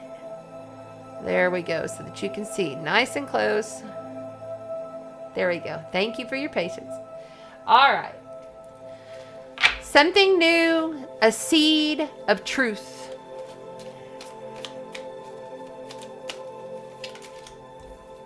Coming in fast and hard, communication. Yeah, this may not be easy. Yeah, okay. So you got to lay down. You got to rest.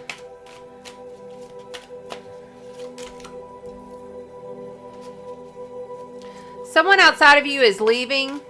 Aries, Leo, Sagittarius, fire signs. Somebody's got to go and manifest their own life. And it's okay. Let them go. There's a lot of difficult competition that it's kind of started out like a healthy batter, like you batter back and forth kind of thing, but it's ended ugly and somebody's saying some nasty words. So look here, this is the whole thing. There is some kind of tie of truth that has been revealed to you that you're going to have to rush in. You're going to have to expose this. You may have to even say it and then leave. Something has to be given a rest here. There's some kind of shit that's hit the fan. And this is coming in from outside of you, okay? This is telling me this is I'm about to manifest the world. Like I am heading into my direction. It's my law of attraction. I'm bringing it in. I'm heading on. My back is turned to this other shit that's behind me. This right here is coming in and saying, no, you got to move, you got to turn. Or they are leaving. Somebody's leaving. This has been, what started out very innocent has just turned into some chaotic crap. Because, when you've got the Page of Swords here, that's a lot of people talking smack. That's people talking crap that really need to shut their mouth. And then you have, of course, the Four of Cups. Because of all the drama, because of all the bullshit that's going on here that you need to be waiting on, you've got some kind of somebody that's like, but I've offered you the world. I've given you my all. What the fuck? And now somebody's like, all butt hurt. So what? I'm sorry. If something was butt here, if somebody got butt here, somebody got butt here. I can't even say it. Somebody got butt hurt here. They set this up. What should have been a healthy competition turned nasty. You got to take a break. This is like Four of Swords. I'm laying it down. Talk to the hand. All right. Aries, Leo, Sagittarius. We're going to pull an Astro card for clarification from the Numinous Astro deck. Okay. Those just fell right out. Yeah, Saturn. So you have Saturn, which is the difficult. Saturn is not easy energy to deal with, okay? This is Aquarius energy, okay? It says discipline, structure, time, responsibility, tests, ambition, difficulty, restraint, grounding, practicality, self-control, tradition, and realism. Container, bones, maturity, gravity, and scaffolding. And you also have Mercury here. Words, thoughts, that's your communications. That's how you talk, learn, trade, ideas, smart reporting, awareness, your vision, your lens. What lens are you looking through? What's your perception and your curiosities? How you think, your narrative, your wonder. There's some kind of harsh words been said here, and somebody's butt hurt over it. And look, there is an offer from the universe of a golden emotional cup of love, of givingness, of kindness. It's so amazing, but somebody's not seeing it. Somebody's like, no, I'm focused on all these empty cups. Wah. Sorry if that's a little harsh there, fire signs. We will pull you a mindful meditation card. Mindful messages. This came out. They want to. This came out. Expansive intentions. Okay, it says your intentions. Today is a fresh start, no matter how my day was yesterday. challenging. I can make of today whatever I want. My intention for the day is, and you can put it in the blank. Okay.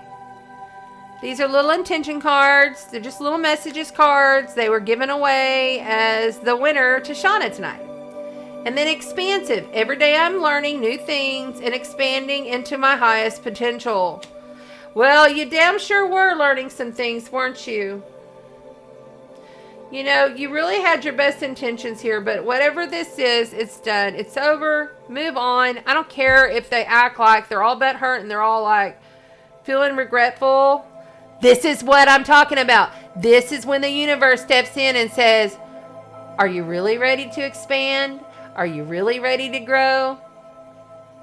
And then the damn devil comes knocking and tempts you back and says, oh, but by the way, you know, that job that you left and that job that you know you've needed to leave for over a year, and the one that you finally says, here's my 2 weeks, and then you're leaving, that boss is such a jerk to you all those years, comes back and says, oh, by the way, I'm transferring to another location and you're going to have a new boss. And by the way, you know, we're going to offer you, you know, the assistant management position if you'll stay.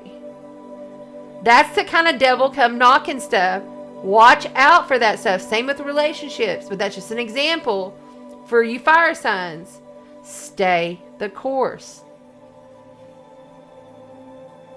Don't go back into bad situations, bad relationships, bad work things that you've known in your gut all this time, that you put a lot of things, like you put a lot into this, but it just turned ugly. So this means take a rest from it. Take a rest from it, which means leave. Go. You know, back off from whatever the harsh shit has been. Air signs. I'm sorry, fire signs. I'm looking at all these swords, which is, this is air energy. You see, there's four swords of air, 2 fire, passionate, and 1 cup of love. That's honestly one of the more difficult cards as far as cups are concerned. Because you see, he's not seeing the offer. I guarantee you. Yeah, see, look at this. This is the wheel of the year.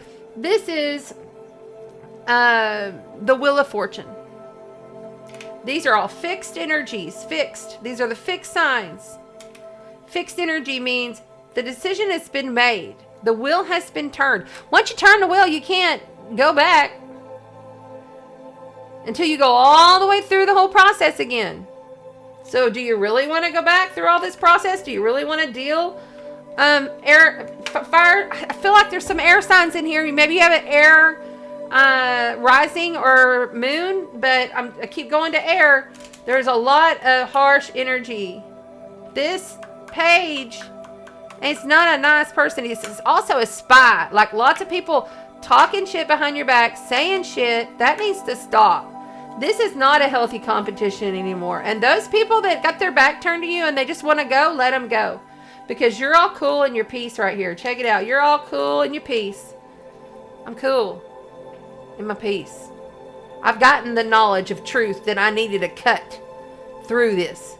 This night came in and gave you that knowledge. This is a seed of knowledge. Start over. Stay the course. Don't let Saturn come in here and try to make you redo everything when you've already gotten the communication from Mercury that the only way to go is my peace is first. That's it, fire signs. Hope that helped you. I'm channeling this stuff pretty harsh tonight. I apologize. And I can't, it's just the way it is. I got to read it the way it falls. I'm not trying to be hateful or ugly to anybody. It's just the way it is. And some of these people need to hear this. So, if you're sensitive, I apologize. I'm not trying to hurt your feelings. Thank you. I love you, fire signs. Stay the course. Don't be tempted by the devil. Yeah, look at this. This fell out while I was still talking to fire signs. This right here is the 5 of coins. This is feeling left out in the cold. This is, I can't move from here. I'm crippled. I'm done. There's nothing more I can do. What do I do? I'm broke. This is victim mentality. But I'm sorry. There's a church. There's something in there that can help these people. But they're refusing to go. They're refusing to get the help. They're refusing to turn into their inner guidance, feel into their power, and be an ultimate creator and manifester in every single now moment. The moments before, fire signs, got you to this place. So if you continue in those same moments, then that's where you're going to create from. It's a warning. Okay. Now we will move on to air. Because they've already been telling me air. I've been hearing that. Woo! Energy is getting thick up in here. Okay. Feisty people in this room. Feisty. I'm going to clear just with one bell. So that we can go into air.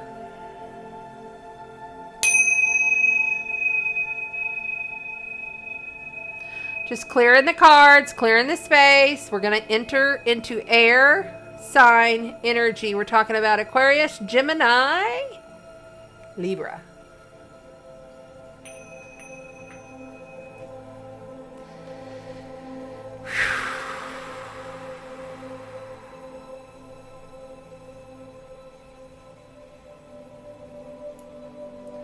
It's okay. We love the time travelers on the YouTube replay, Robin.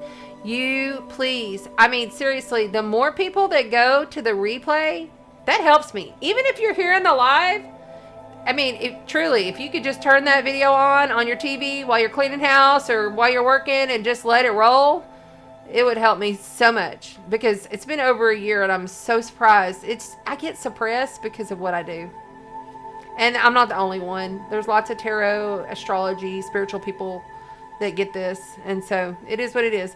That's why I'm excited about expanding to the soulmatrix.com. The Soul Matrix. It's like a Facebook community for ascended lightworkers. So I'm excited to get in there.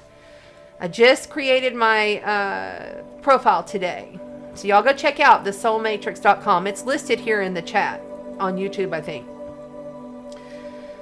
All right, thank you to Madness Productions, and thank you to Jerry Lynn for keeping up with the time travelers. Time travelers on the replay. That is where the air signs begin. Welcome, air signs, air signs, air signs. Sometimes my guidance, when it comes through, it sounds like I'm a, what do you call it? Like when I was a little girl, my grandma used to take me to auctions. Here we go. You know what I'm saying? It's like, whoa, okay. Now, and I'm starting to get high, and so that's when I know they're really coming in. All right, so here we go. We're going in with the air signs, Gemini, Aquarius here. Okay, you know, just like that. And Libra. Oh, so much fun. Dissolve your karma. We need to make a song. We need to write a song. Dissolve your karma. Air signs. Let it all go. Let it all go. In the flow. Okay. Let me pull up this chart just to double check everything. And boom. Y'all, it looks like I got some kind of green arrows coming out of my head. I just noticed that. Do y'all like the new green palm trees? Little palm trees back there? That looks kind of crazy. I just now noticed it. It's crazy. Okay.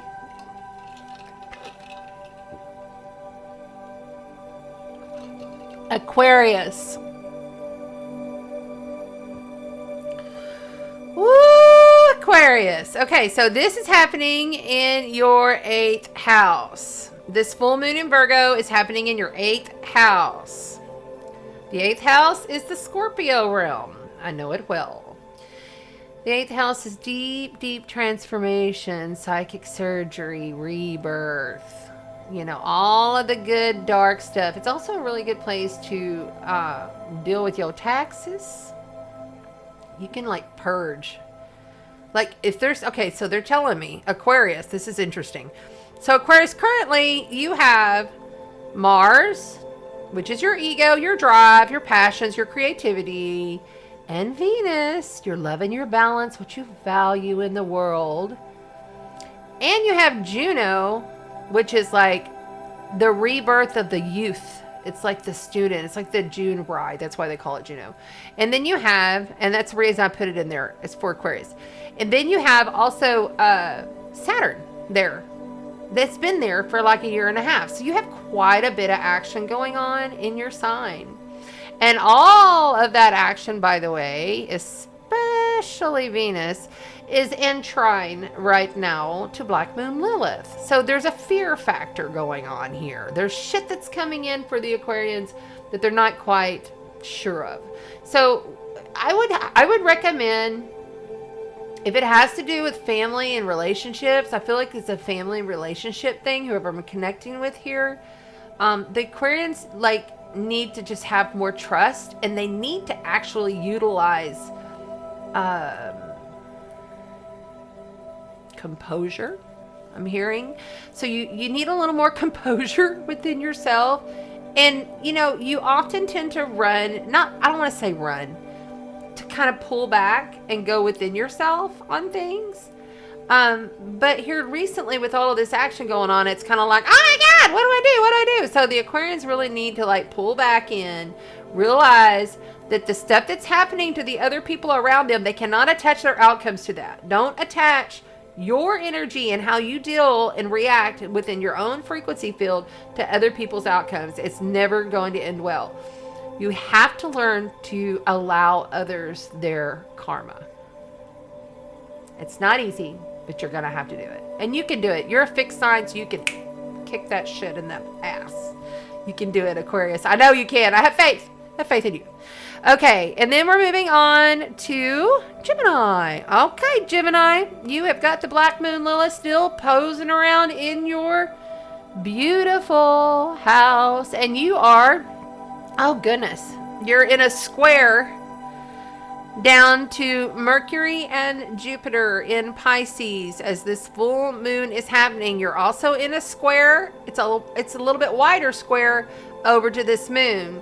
So that's a T-square for you happening in Gemini. I'm feeling like that the Geminis have been, like, their heart is, something's going on with their heart, like on the physical level. I want you to really like pay attention.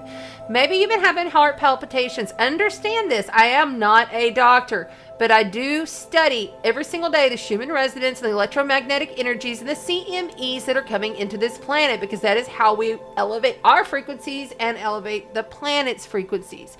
So Gemini, understand that you, of all people, with this Black Moon Lilith in your sign, is like, oh my God, every fear I've ever had that maybe was even deep down in my subconscious is starting to come to the surface.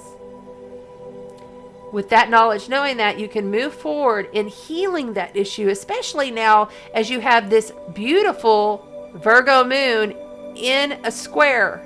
Challenge you to heal it, heal the past, heal the trauma, do some shadow work. Shadow work for you, Gemini. Do shadow work. Yeah, that's gonna help you a lot. You will heal a lot, and you'll be able to get through this metamorphosis that we're about to come into. And then you will see, oh my God, I should have done this so long ago. I can't even believe how wonderful this is. You watch. 4 weeks from now, you'll know. Okay. Ooh, okay. Now we're on to Libra, lovely Libra. Okay, so Libra, this full moon is happening in your 12th house. Okay, so understand this. Anytime you have a 12th house transit, especially if it's the moon, this is deep inner purge, sadness. You could even fall into depression. You could have escapism. You could pack your shit and leave your partner right now easily. This is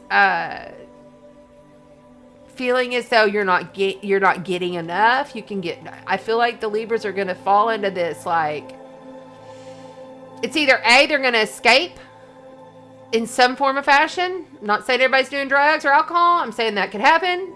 It could go really deep. It could go really deep and dark for you, or it could deeply heal you, and you could like become the magician, the alchemist. You could like channel all of this energy. You could become this freaking wizard. You know what I'm saying? So there's all kinds of directions that this could go, but I really feel like a lot of you are allowing the relationship stuff to get to you within your relationships. I feel a sadness in my heart for the Libras. I'm really cold in my hands, really cold. Y'all need to really watch not allowing this to suck you in, and realize there is a light on the other side of this tunnel.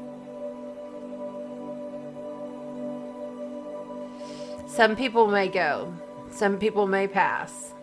So just know that they are just in celebration, just on the other side of this dimension. They're in celebration. They have gone back to pure love form, and it's a beautiful thing. It's such a wonderful thing. We are transforming how we are looking at death on a major, multifaceted level. Okay. Now we are going to go with the cards.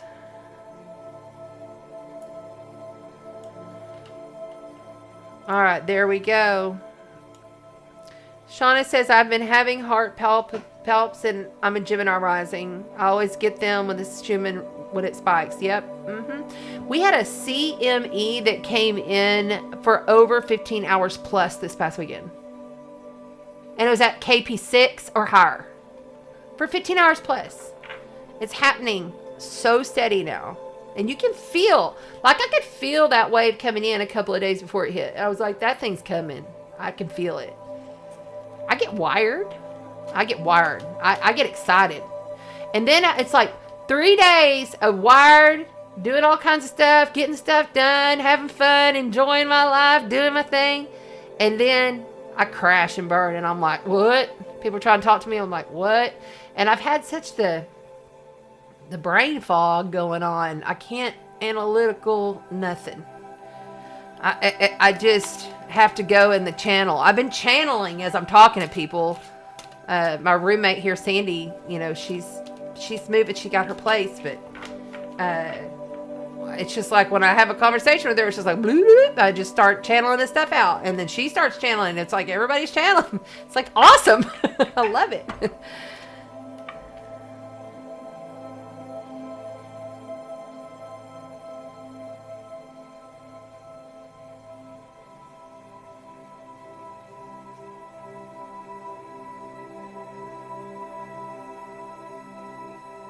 All right, Tracy Lee, I want you to know that I was there with you. And I've told you this before. I was there. I did that. I had kids. I had a dead husband. I had more kids. I had another dead husband. And then I also had a drug addict son who's crippled. I watched them die, all 3 of them. And then I did it on my own, by myself. No family. 0. Been there. You know how I changed it? Every single day, no matter what, I made sure to get outside in nature and sit and fucking breathe. And clear my mind from all my trials and my tribulations. You have to do that. You have to. And if you're living, and there's a lot of this energy. You're not the only one. Trust me, you're not the only one. There's a lot of this energy going around where the universe is asking you to step it up. And you know what? I want you to understand something. How'd these get left out? A lot of people in this lifetime are working out karmas from 1,000+ lifetimes back. In one lifetime. I could write a trilogy of books of the trauma dramas and the horrible. I lived on concrete floors that literally, I had no indoor plumbing. A 400 square foot shack. Ate beans and rice and ramen noodles. Was lucky if I could get a can of chicken. Did it. Held 2 to 3 jobs sometimes at one time. Did it. So I understand where you're at. But also understand this. We're not here in this space to fall down into victimhood. We're here to rise up. Okay? And not to be the martyr. There's always a victim, a victimizer, and a martyr. So we have to rise above that stuff, even in our struggles, in our trials. I had to reach out to churches and ask for help financially. I've been there. I've done it. I had to do payments on certain things, and I ain't get no help. I ain't get no help. I have no money. I finally had to go back and live with my daddy when I was 40 something in my old room. You know? I mean, and that was 8.5 hours away. So I get it. I'm there with you. But let's try to really rise above it. Let's do our best every single day to keep pushing forward, because every trial and tribulation is a challenge to overcome so that you can grow as a soul. You're here. The only reason you come here in this flesh suit is to experience every single emotion, from the happiest, highest of highs to the lowest lows of lows.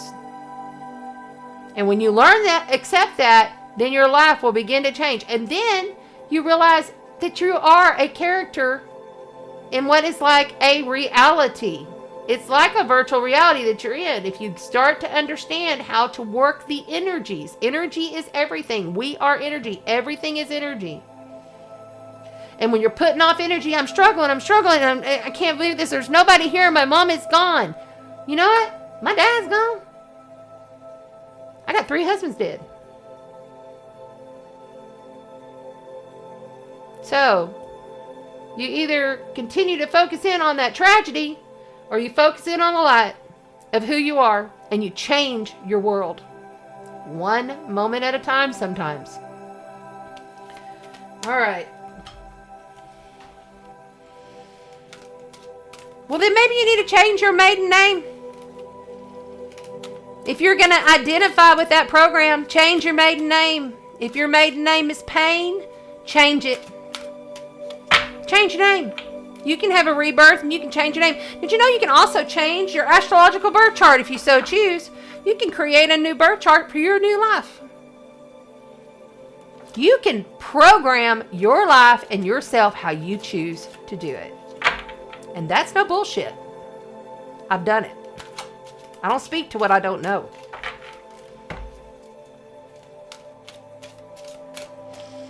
Okay, what are we on? We did the air signs. Now we're doing the tarot for the air signs, right? Thank you. I'm about to have to go pee.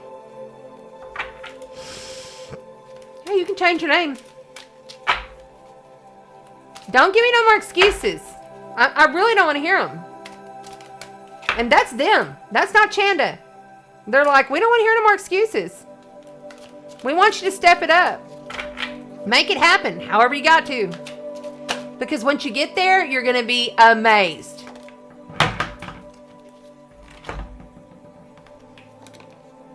The Chariot. Looky, look there. For the air signs. We're on the air signs. This is a beautiful major life event, major arcana card to kick off the air sign read. Libra, Gemini, and Aquarius. I can hear you in the replay. We're on air signs. Thank you for being here on the YouTube channel. This is beautiful. This is Sagittarius energy, okay? This is victory in a pack, okay? This is being able, and I see victory in a pack here because we have these pack of wolves, of course.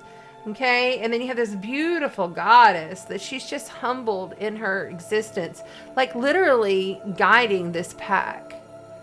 Okay, So this is a victory card of travel. This is a moving. You could totally be moving, air signs. Maybe you're moving on down the road to a new location. 7 of Cups. Lots of choices here. A little bit of anxiety, I feel. You know, really feeling, though, that there's so many different things. And these are emotional things. These are things that you hold on to that you're really feeling like, oh my God, I got so much, you know, challenged with a lot. I get it. And then you have the 8 of Discs or 8 of Coins. Taking a lot of hard work. You know, the 8 of Coins is depicted as someone who is focused on what they are creating. They're not going to give up. They're going to continue to strive through it. Because they're creating something that's tangible. This is a coin. This is earth. This is something you can touch, feel, taste, smell. Coming from outside of you, have the 3 of Swords. A lot of pain. This is grief, healing through loss. But I want you to be reminded that the 3 of Swords is mental grief. Yes, you feel it, but it's mentally challenging.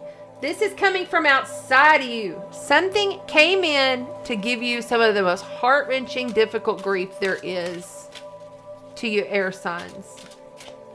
And it's hard. It's not easy. This is challenging. But the emotions that you feel and your intuition on this is how you need to guide yourself. Not through these mental challenges that are coming through. This is the Queen of Cups. She is poised in her perfection of her energy creation. She knows it takes energy from the heart in order to create and manifest. She's poised in it. She's done it and been there, done it all.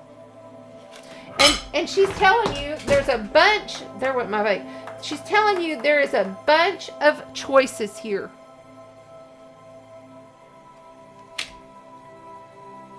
Tower moment.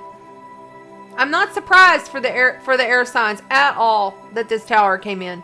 This is Scorpio energy. This is Uranus energy. This is that moment when you have to, like, there's just no freaking choice. It's hard and you're going to have to change. And there's no way around it. I mean, you're either going to change in this lifetime or you're going to leave this lifetime and have to do it again. You know, in another lifetime. Get it done. All right. For the air signs, you've got Temperance. Okay, so look here. You've got the Chariot, major life event, the Tower, major life event, and Temperance. Okay, you also have Queen of Cups. So look. The Temperance here is telling you, you must be able to balance and flow with it all. You got to balance and flow with it all. It's going to take a lot of hard work. It's painful, yes. But this is really a decent card to be coming out. These are like heavy energies. I get it. I get it, air signs. Hard, challenging. But through Temperance, oh my God, I love Temperance. It's Sagittarius energy, okay? It is being able to ebb and flow with the stuff that comes your way and being able to come out on top with a Chariot. But I still feel like you guys are moving, or you're moving somebody else. Maybe you're moving a kid somewhere. But you're moving. But you got to keep working and focusing in on this outside energy, this mental stress, this mental trauma, this mental grief, whatever it is. The person you lost is not going to do you a damn bit of good. You've got to own yourself and be this Queen of Cups. Tower moments are coming. They ain't going to stop. I'm just letting you know right now, air signs, you're going to have tower moments. How you react to the dissolve of your karma is up to you. There's a black lady who's like very poignant in here, or she's a brown lady, or she's, I don't know, she has a lady of color. And she said, how you deal with your karma. You must dissolve your karma. It's up to you, is what she's saying. Stomach is going. You need to learn to listen more, air signs. You're moving your mouth too much. It will help you in the long run if you learn to listen a little bit more. Not only to others, but to yourself. Listen within.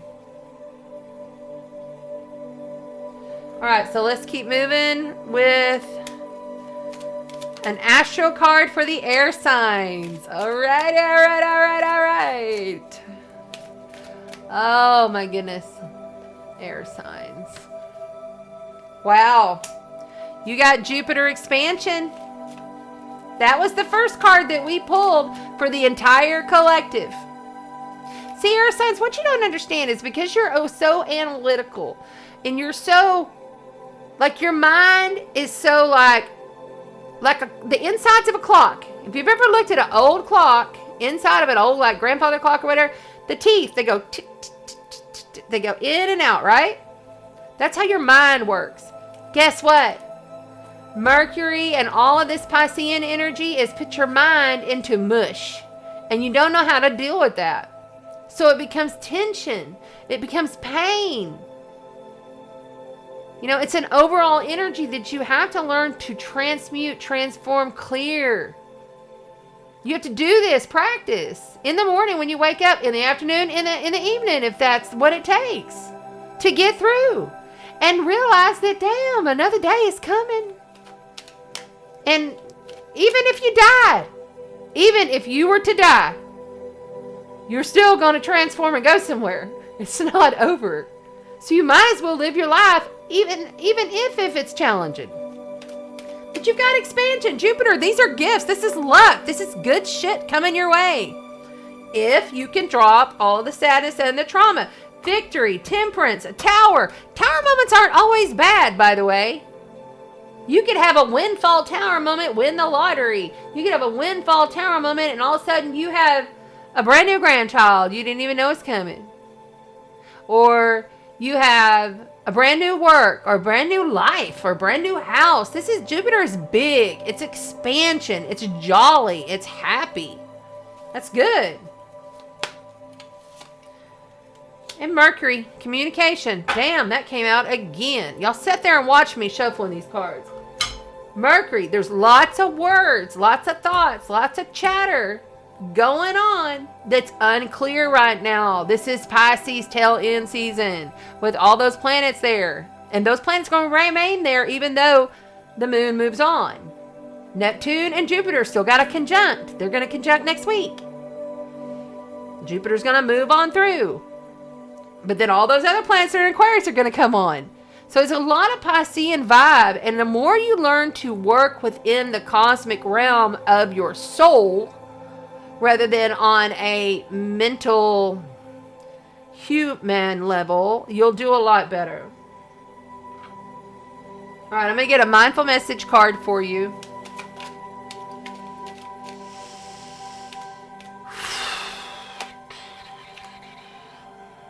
Intentions. We got the intentions again. Today is a fresh new start, no matter how my day was yesterday.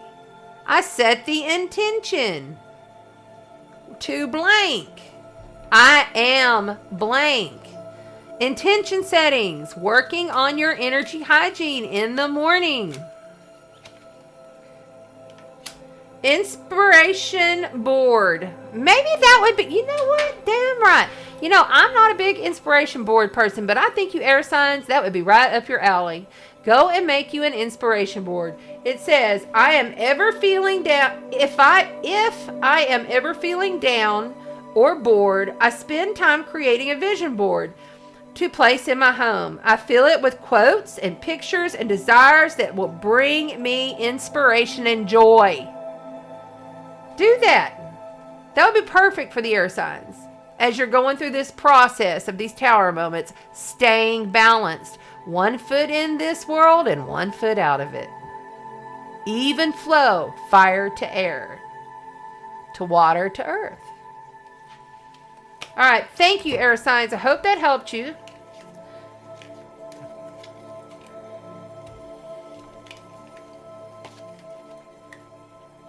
What are we on next? Let's see, we did fire, we did... Y'all, I have to go pee. I cannot wait. I've never done this before, and I do apologize. I do apologize. I'll tell you what I'm going to do. I'm going to pull up the chart, and you can look at the chart, and I'm going to go pee. I've never done this before, y'all, but I have to go. I can't wait any longer. I'll be right back. I promise I'll be right back. Hold on. Oh my God, I gotta pee.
I'm back.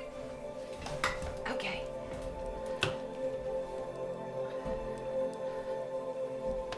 Let's see. I'm sorry. I'm back. I'm sorry. I had to go, girl. Oh my gosh. Whew. I guess it's because it's running longer because we did the ritual. Amy, she says, water, LOL. I hope you have relief. You know, I drank a lot of coconut water today.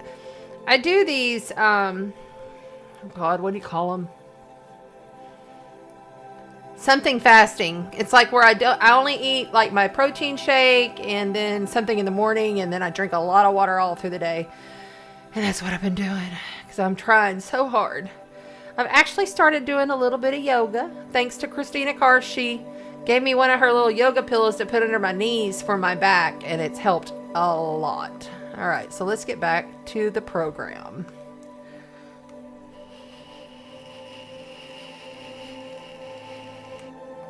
So we're on water.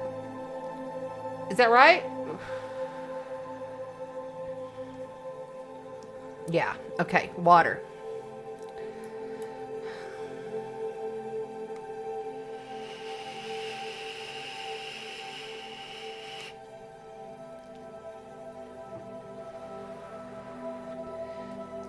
Sandy, I don't understand what that means, sweetheart. I missed the beginning, but does everyone else see the pyramid in the middle? Oh, this one. This is what you're talking about?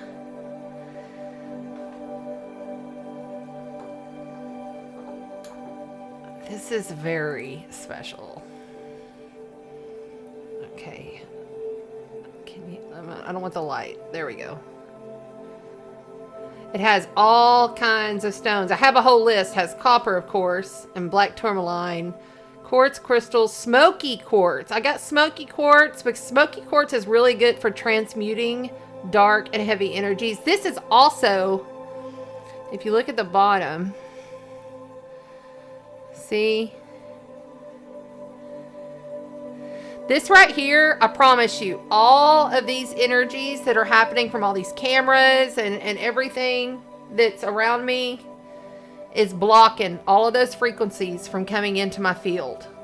I also have one that's in its raw, and I keep it up underneath my computer. I have these in my car, have them in every room of my house. Orgonite. This is a raw orgonite.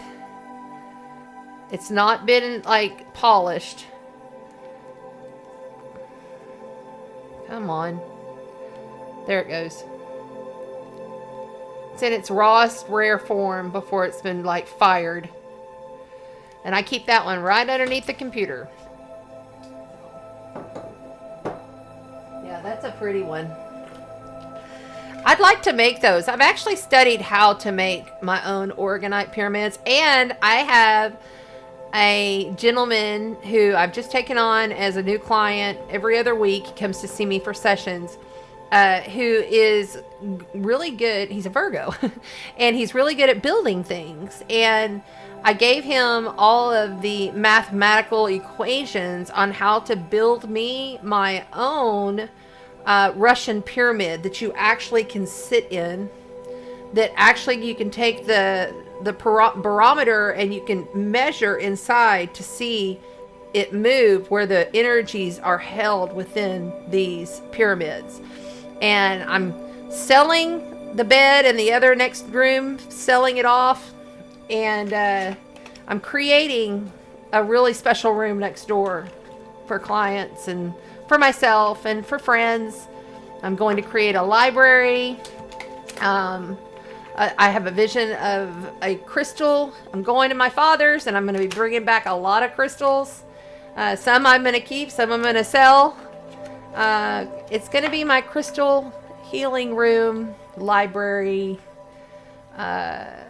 energy center. I'm not sure exactly all the names, but it was given to me in a dream a long time ago. And then this opportunity came up for me to transform that room, and I'm about to transform it. I'm starting on it like next week. Moving that bed out. I have a bed in there that's a spare bed. It's never been used. It has a trundle bed underneath it. And it has two beds, brand new mattresses. Neither one's never been slept on. And I'm selling it to Sandy. And I'm going to make that room into something spectacular for clients to come and sit in and to receive healing. So it's going to be pretty awesome. A lot of it, I'm thinking about calling it my crystal activation room of wisdom. I like that one, but I wrote down a whole bunch of them, so that's going on. Oh, you were talking about the chart. Oh well, maybe somebody needs to see it. Hi, Katina. Hi there. Thank you for coming in and dropping in. We have already done the fire signs first, and then we did the air signs, and now we're on the water signs. I understand, Shauna. I understand, sweetheart. You go on and do your thing. You're welcome. Let's make sure and get together so that we can make sure and get your prizes to you. I'm really excited that you won. I think these are going to be perfect for you. Okay. Water signs. We're talking about Scorpio, Cancer, and Pisces.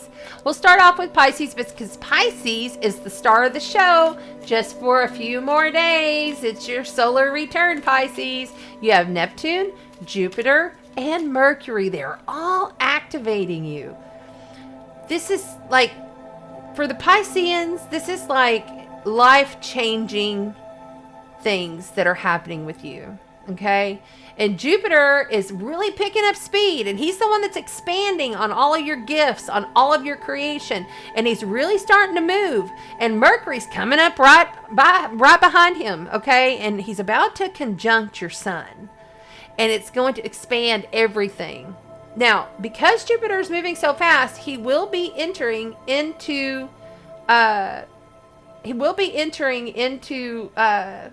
Aries probably by the middle to end next month. Or is it Aries or Taurus? Yeah, it's Aries season. And so you're going to want to really utilize this time.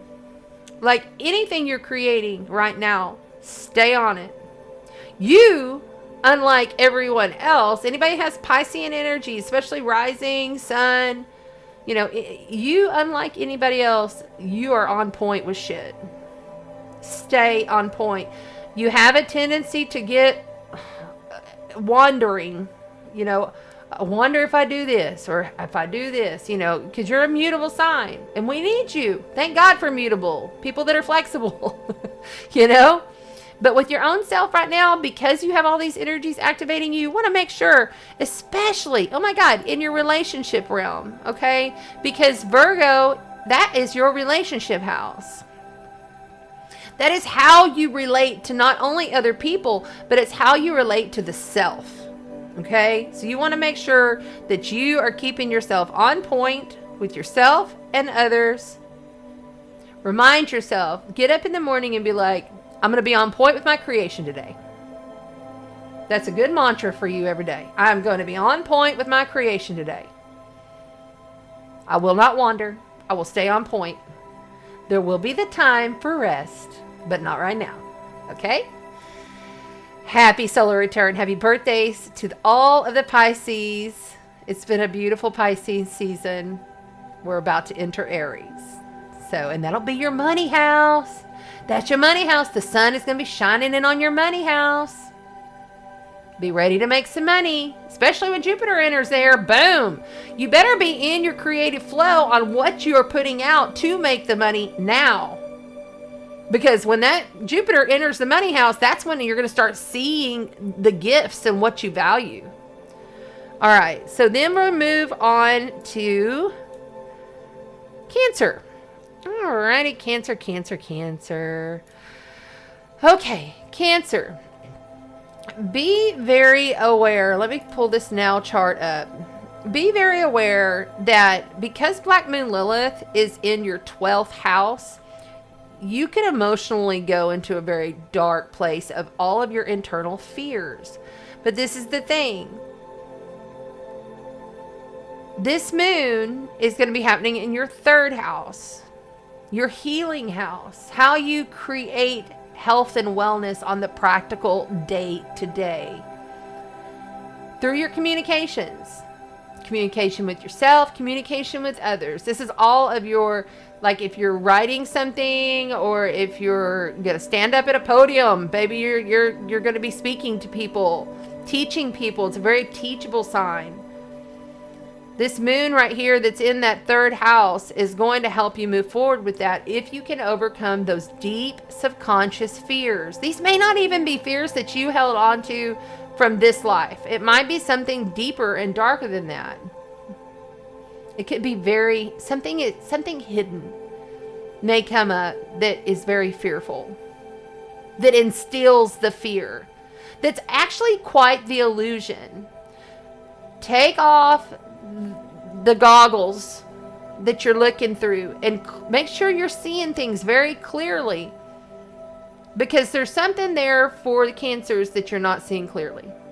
But really truly get with that mode of I'm healing my body, I'm resting, but I'm going to stay on point for you within what you're doing on the practical day-to-day. Just like what you do. You get up in the day and you brush your teeth, you brush your hair, you make your phone calls, you check your emails, you make your dinner, you feed the pets, the animals. The day-to-day business is what is being highlighted here for you.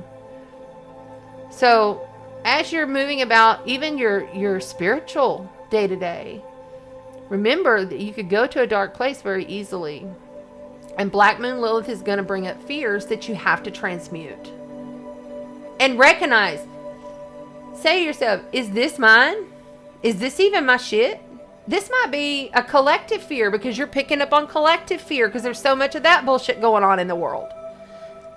Be mindful of that as we move forward through this 4-week process of this Virgo, because when this Virgo moon hits, it activates that energy for that time period. So you want to be aware, okay?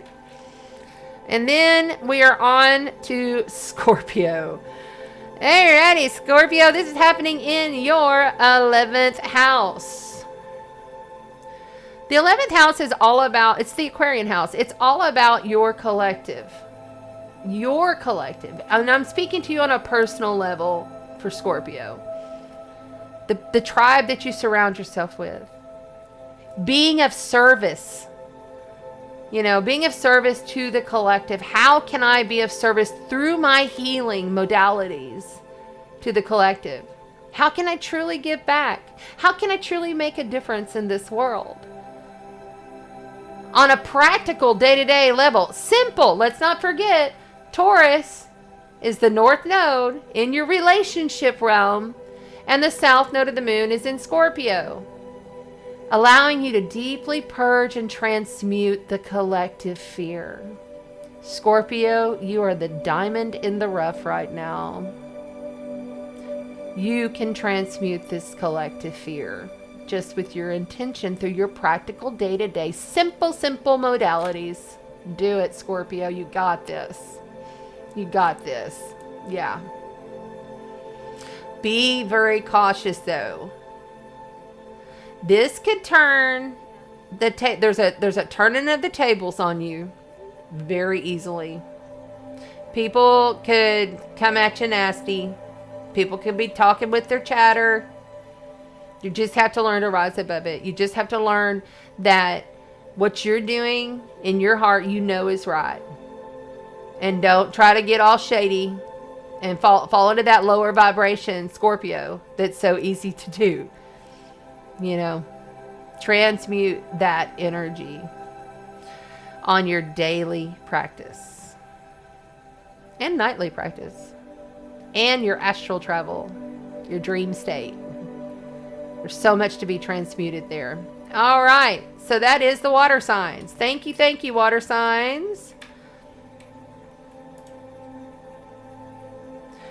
I do astral travel through a remote viewing, but I don't go into personal people's lives. But yes, I go to different areas. Which is Libra?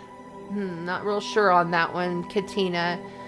You can personal message me if you have a concern on Chanda Sparkle AstroTarot. That's my business messenger for now.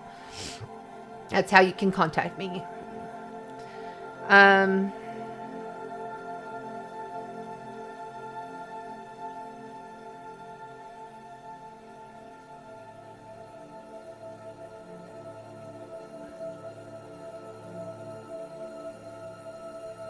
I am doing water. So we're on water. All right.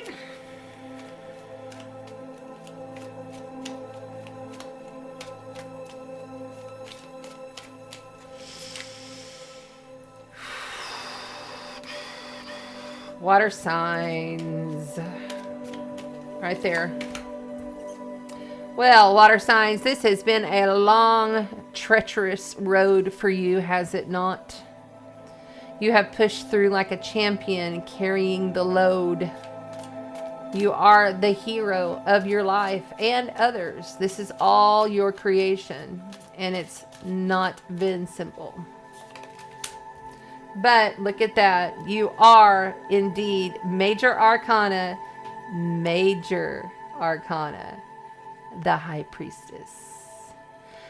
Challenged with this high, difficult road that you have gone on, water signs, you must stay within your balance of the duality. And you know what?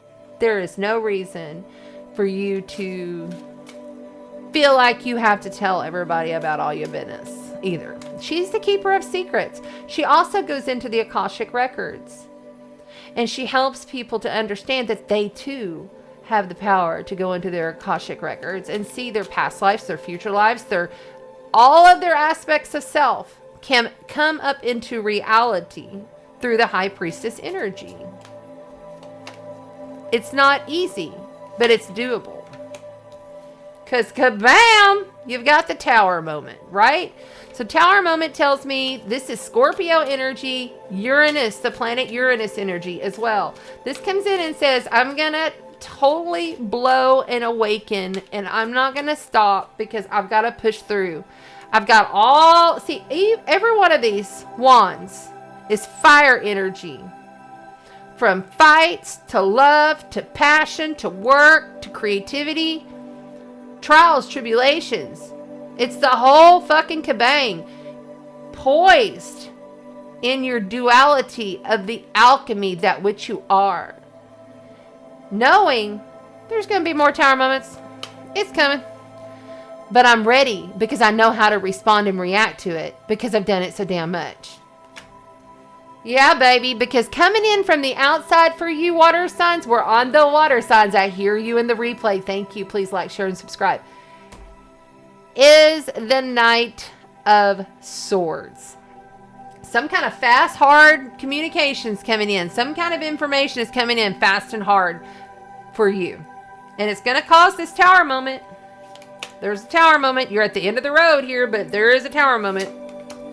Because the wheel must turn, major life event, major arcana, the wheel of fortune. Cycles, man. You, water signs, unlike anybody else. Like, I'm getting this vision of this really cool cat.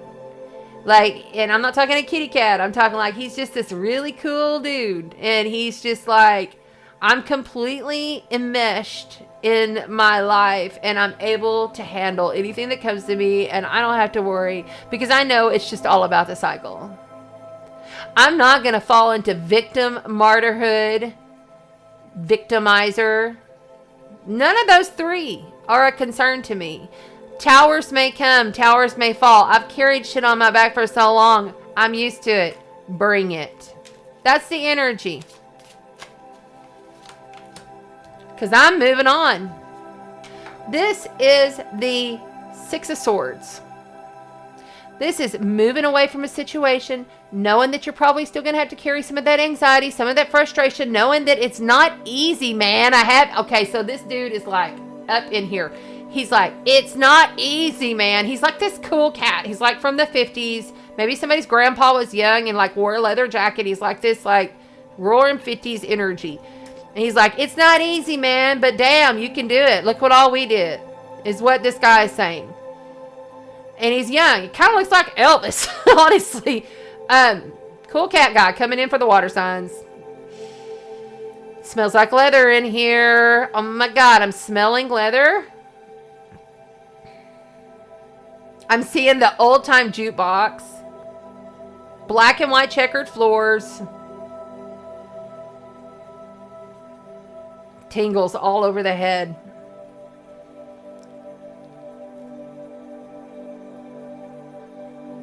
It's a very cocky attitude of, you can do this. You got this. We did it. What you bitching about? Kind of attitude. There's a long road here. You can move on out of this, but you may have to take some of your traumas, but just realize that you are the high priestess. What's on the bottom for the water signs? This guy. Okay, there's this guy in here. All right, so we have, you gotta wait. You gotta have patience. This guy stands there growing his coin. That's you creating through your highest, most duality of alchemy. You are the fucking alchemist, water signs. You are the most intuitive of all of the zodiac. Use your intuition. No reason to come forth and tell everybody your bullshit. There's going to be some kind of, watch for the communication that's coming in. Fast and hard. Some kind of fast and hard communication is on the way. You're going to have patience through this. Cultivate. Plant the seed. Stay on point. All right, let's pull from the numinous, which that's what, by the way, numinous is water signs. Numinous. Look up the word if you don't know what it is. Numinous. From the numinous deck. And that one just went flying. Yeah, you got Gemini here. I love that. The butterfly. Oh my God. Dang it. I'm sorry. I'm sorry, guys. I didn't realize. Okay. Gemini, the butterfly. So with this communication that's coming in, this is Gemini. That's all about communication. It says curious, communication, versatile, flexible, vanity seeking, social, collaborative, brilliant, perceptive, connected, vocal, adaptive, street smart. Just like this guy. Yes, he says he's a Gemini. Okay. So okay, so mobile, studious, superficial, restless, and fidgety. Okay. Some kind of communication is coming in. This is okay, so look, this has been hard. It's been long, but you're used to it. You've got this. The tower, whatever it is, bring it. You're okay. You got this. Even if you have to move on from a circumstance. Taking your family, moving to a clearer path that's going to be more suitable for you water signs. Whew. Okay, one more for the water signs. I'm hearing this song, Jailhouse Rock. I have never in my life gone 50s on these lives. This is different. Okay, we have the 11th house. The edge. Going to the edge. Having to deal. This is Uranus energy. Uranus rules the 11th house. That's Aquarian energy. Air energy. Okay? This is about the collective group. This is about the other, your collective consciousness. This is humanity, hope. What does it say? Tribe and festivals. Discoveries, like going and discovering something new. Coming in with some communication, hard and fast. Because this is the wheel of the year. We are turning the wheel of the year. It is a brand new cycle that we're beginning.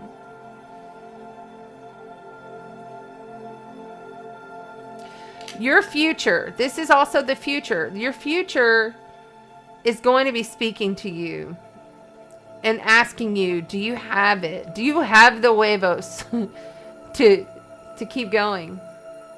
It's going to take intuitive balance. It's going to take magic and maybe a little mystery. I'm really feeling like hold your stuff to your chest right now. Like, you don't have to tell everybody all your shit right now. Yep. Move on. Okay, let's keep going and we will pull a mindful messages or two for the water signs.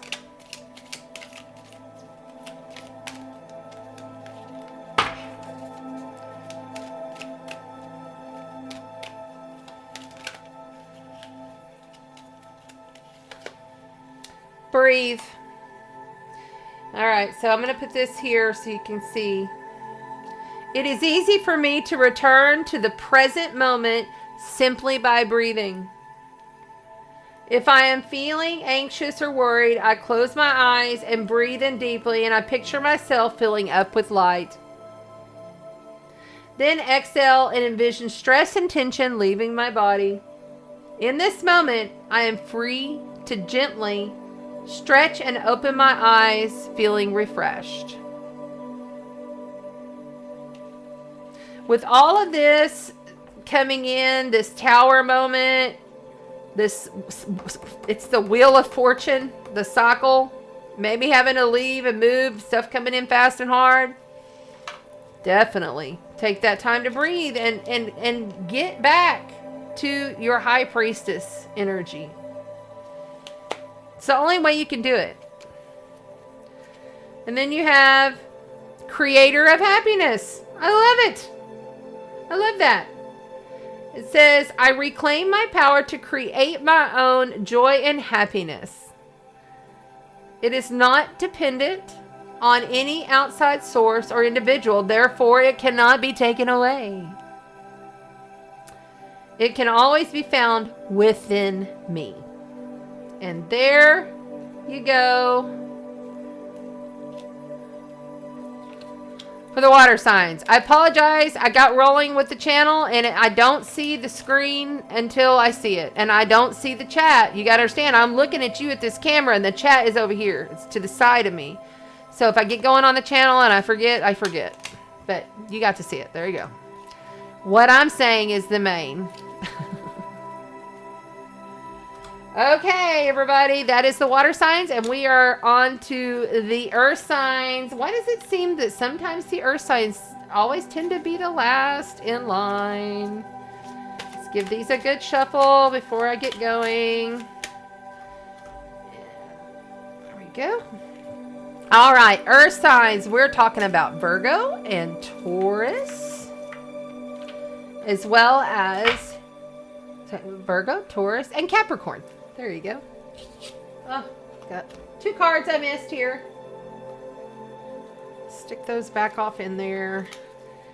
Give that another shuffle.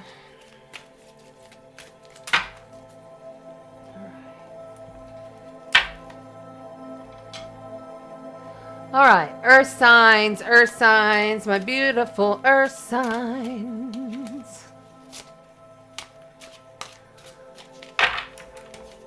People giving up on these long ones, y'all. I'm going to have to learn to shorten it. But with the ritual and everything else, I don't know how else I can. So I'm just going to flow with it. Thank you for putting the timestamps, guys. I appreciate it. Looks like we lost some people, but that's okay. If you're in the chat right now and you're hearing me, just say hi so I know that some more people are here. I know that we're getting kind of late. We've got this one and that is it.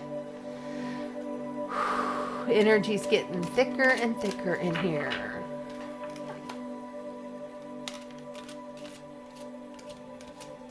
You know, I feel like I need to tell the earth signs I love you and I'm proud of you. I'm getting a very nurturing mother type energy for the earth signs. Very proud of everything you've accomplished. Especially these, you know, these Capricorns. They've been through a lot. And Pluto is the only planet that's left there in Capricorn. Doing its cleanup crew. It's at 28 degrees. And it's going to be starting to slow. Now, all of the planets are moving forward right now. But Capricorn, Pluto's going to start slowly. Because it takes so long and it's such a slow moving planet. It's going to start slowly slowing down. It's going to go retrograde at the end of April. Pluto will be retrograde. And it's going to give you a little bit of a reprise on some of the hurt and trauma drama things that it came in for you. But you've done a ton of transformation. You've worked over every single aspect of yourself pretty much. And so I think it's a well-deserved Capricorn break for you. But you still got to pay attention across the way. You have Cancer. And we will have Black Moon Lilith coming up into Cancer not too long from now. When that happens, oh Lord help us, because that'll be opposing Capricorns and it'll be a lot of pissed off females. The rise of the females of the world upset about something. But Capricorns, I would advise you truly to just like really do as much rest as you can, because you've been through a lot. And I'm very proud of you. And I commend you. All right. On to the next sign, which would be Taurus. Well, you have the south node of the moon. South node of the moon. Here comes my English accent. The south node of the moon there is for you Tauruses. And you have Uranus at 12 degrees. They're only at a 10-degree orb. So that means they're in a long conjunction now.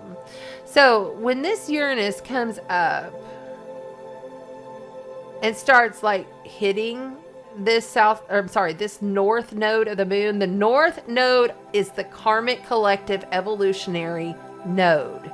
It's how the entire world as one is moving and shifting the narrative of the collective and how we process things, how we do things, what is revealed and what we see and what we value.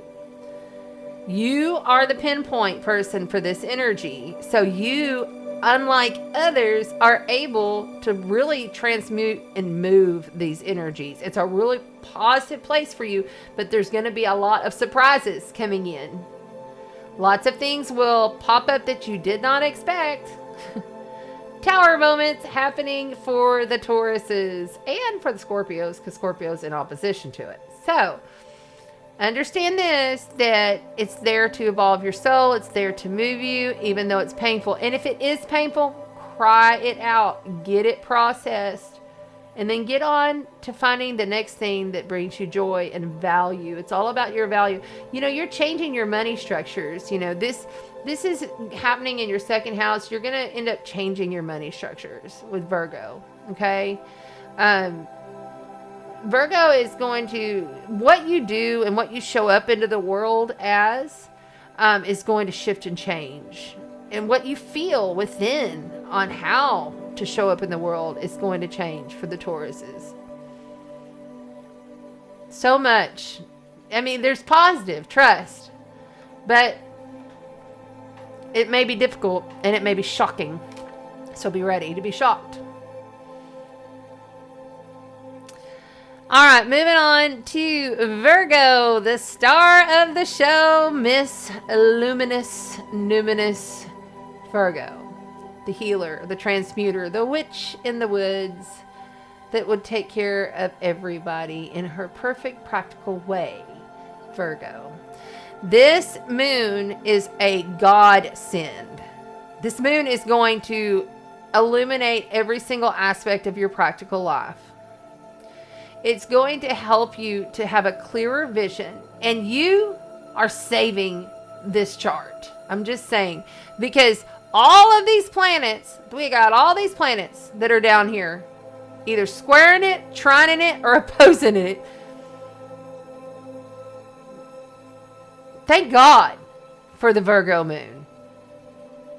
You know, your energy is going to be so helpful to this collective, allowing us to really ground in everything that we are doing as a collective. So please do your thing. Do it like you do it. Do it like nobody else can, Virgo. Because right now you are healing. You're healing yourself. You're healing the planet. Just with your intention. Just with your day to day. Thank you, Virgo. All right. Here we go. Can you see the screen? Let me make sure you can see the screen. Yes, you can. Sorry, I had the chart up there earlier. So let me move the chart off.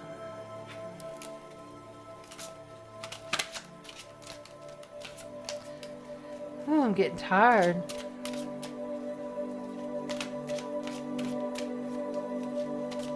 I'm getting really sleepy all of a sudden. Like I want to...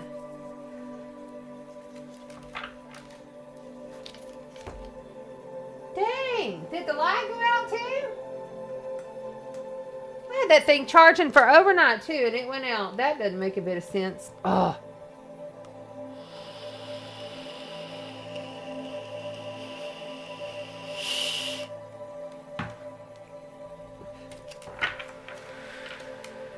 Thing's supposed to hold a charge for 8 hours.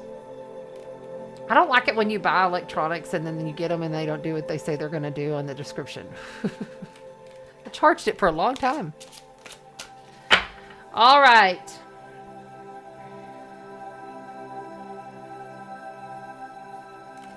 They just want me to cut for the earth signs and go.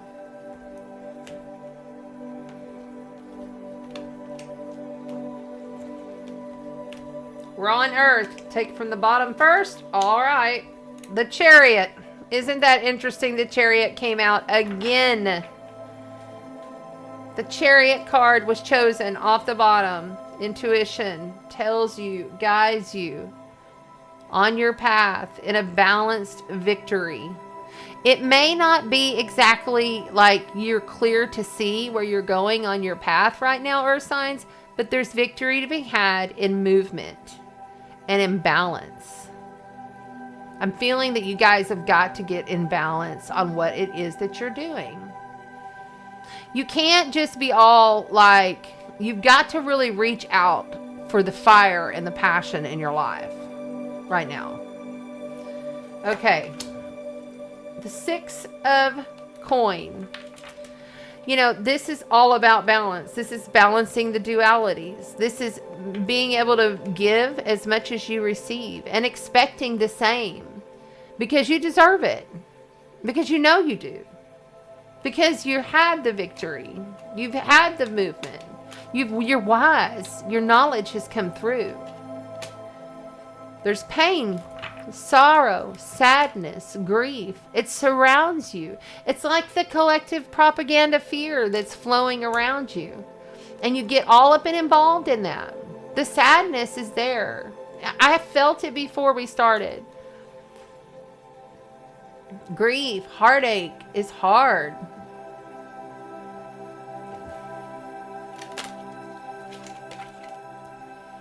The Knight of Swords. I don't know how many times we've had Knight of Swords come out. And it actually came out in this exact same spot last reading. This is fast communication coming in. This could also be like you feeling pressured. All you're wanting is balance in your life. Needing to get the balance. This is a major life event, major arcana card. The pressure that's coming in, you're putting upon yourself, but you're also getting it from other people. It's coming in pretty fast. The Knight of Swords is the fastest knight in the deck.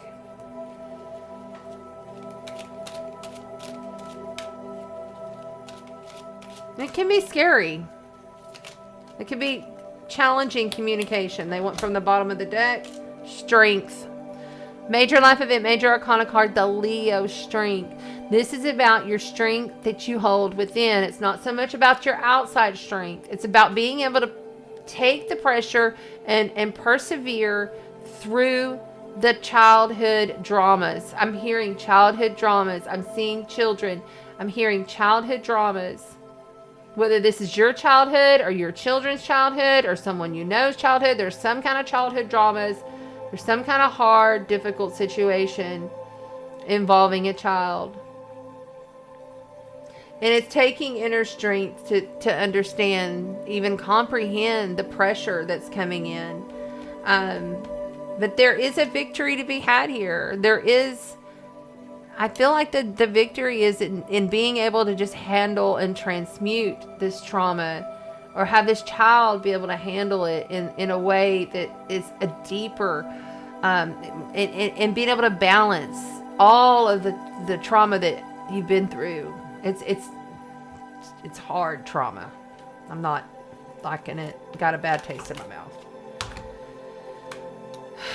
Okay, so you got more. You got the Empress.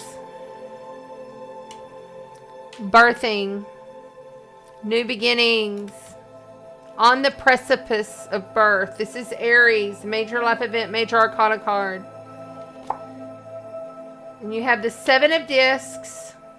You have the Six of Discs right there. Seven of Discs and the Four of Swords.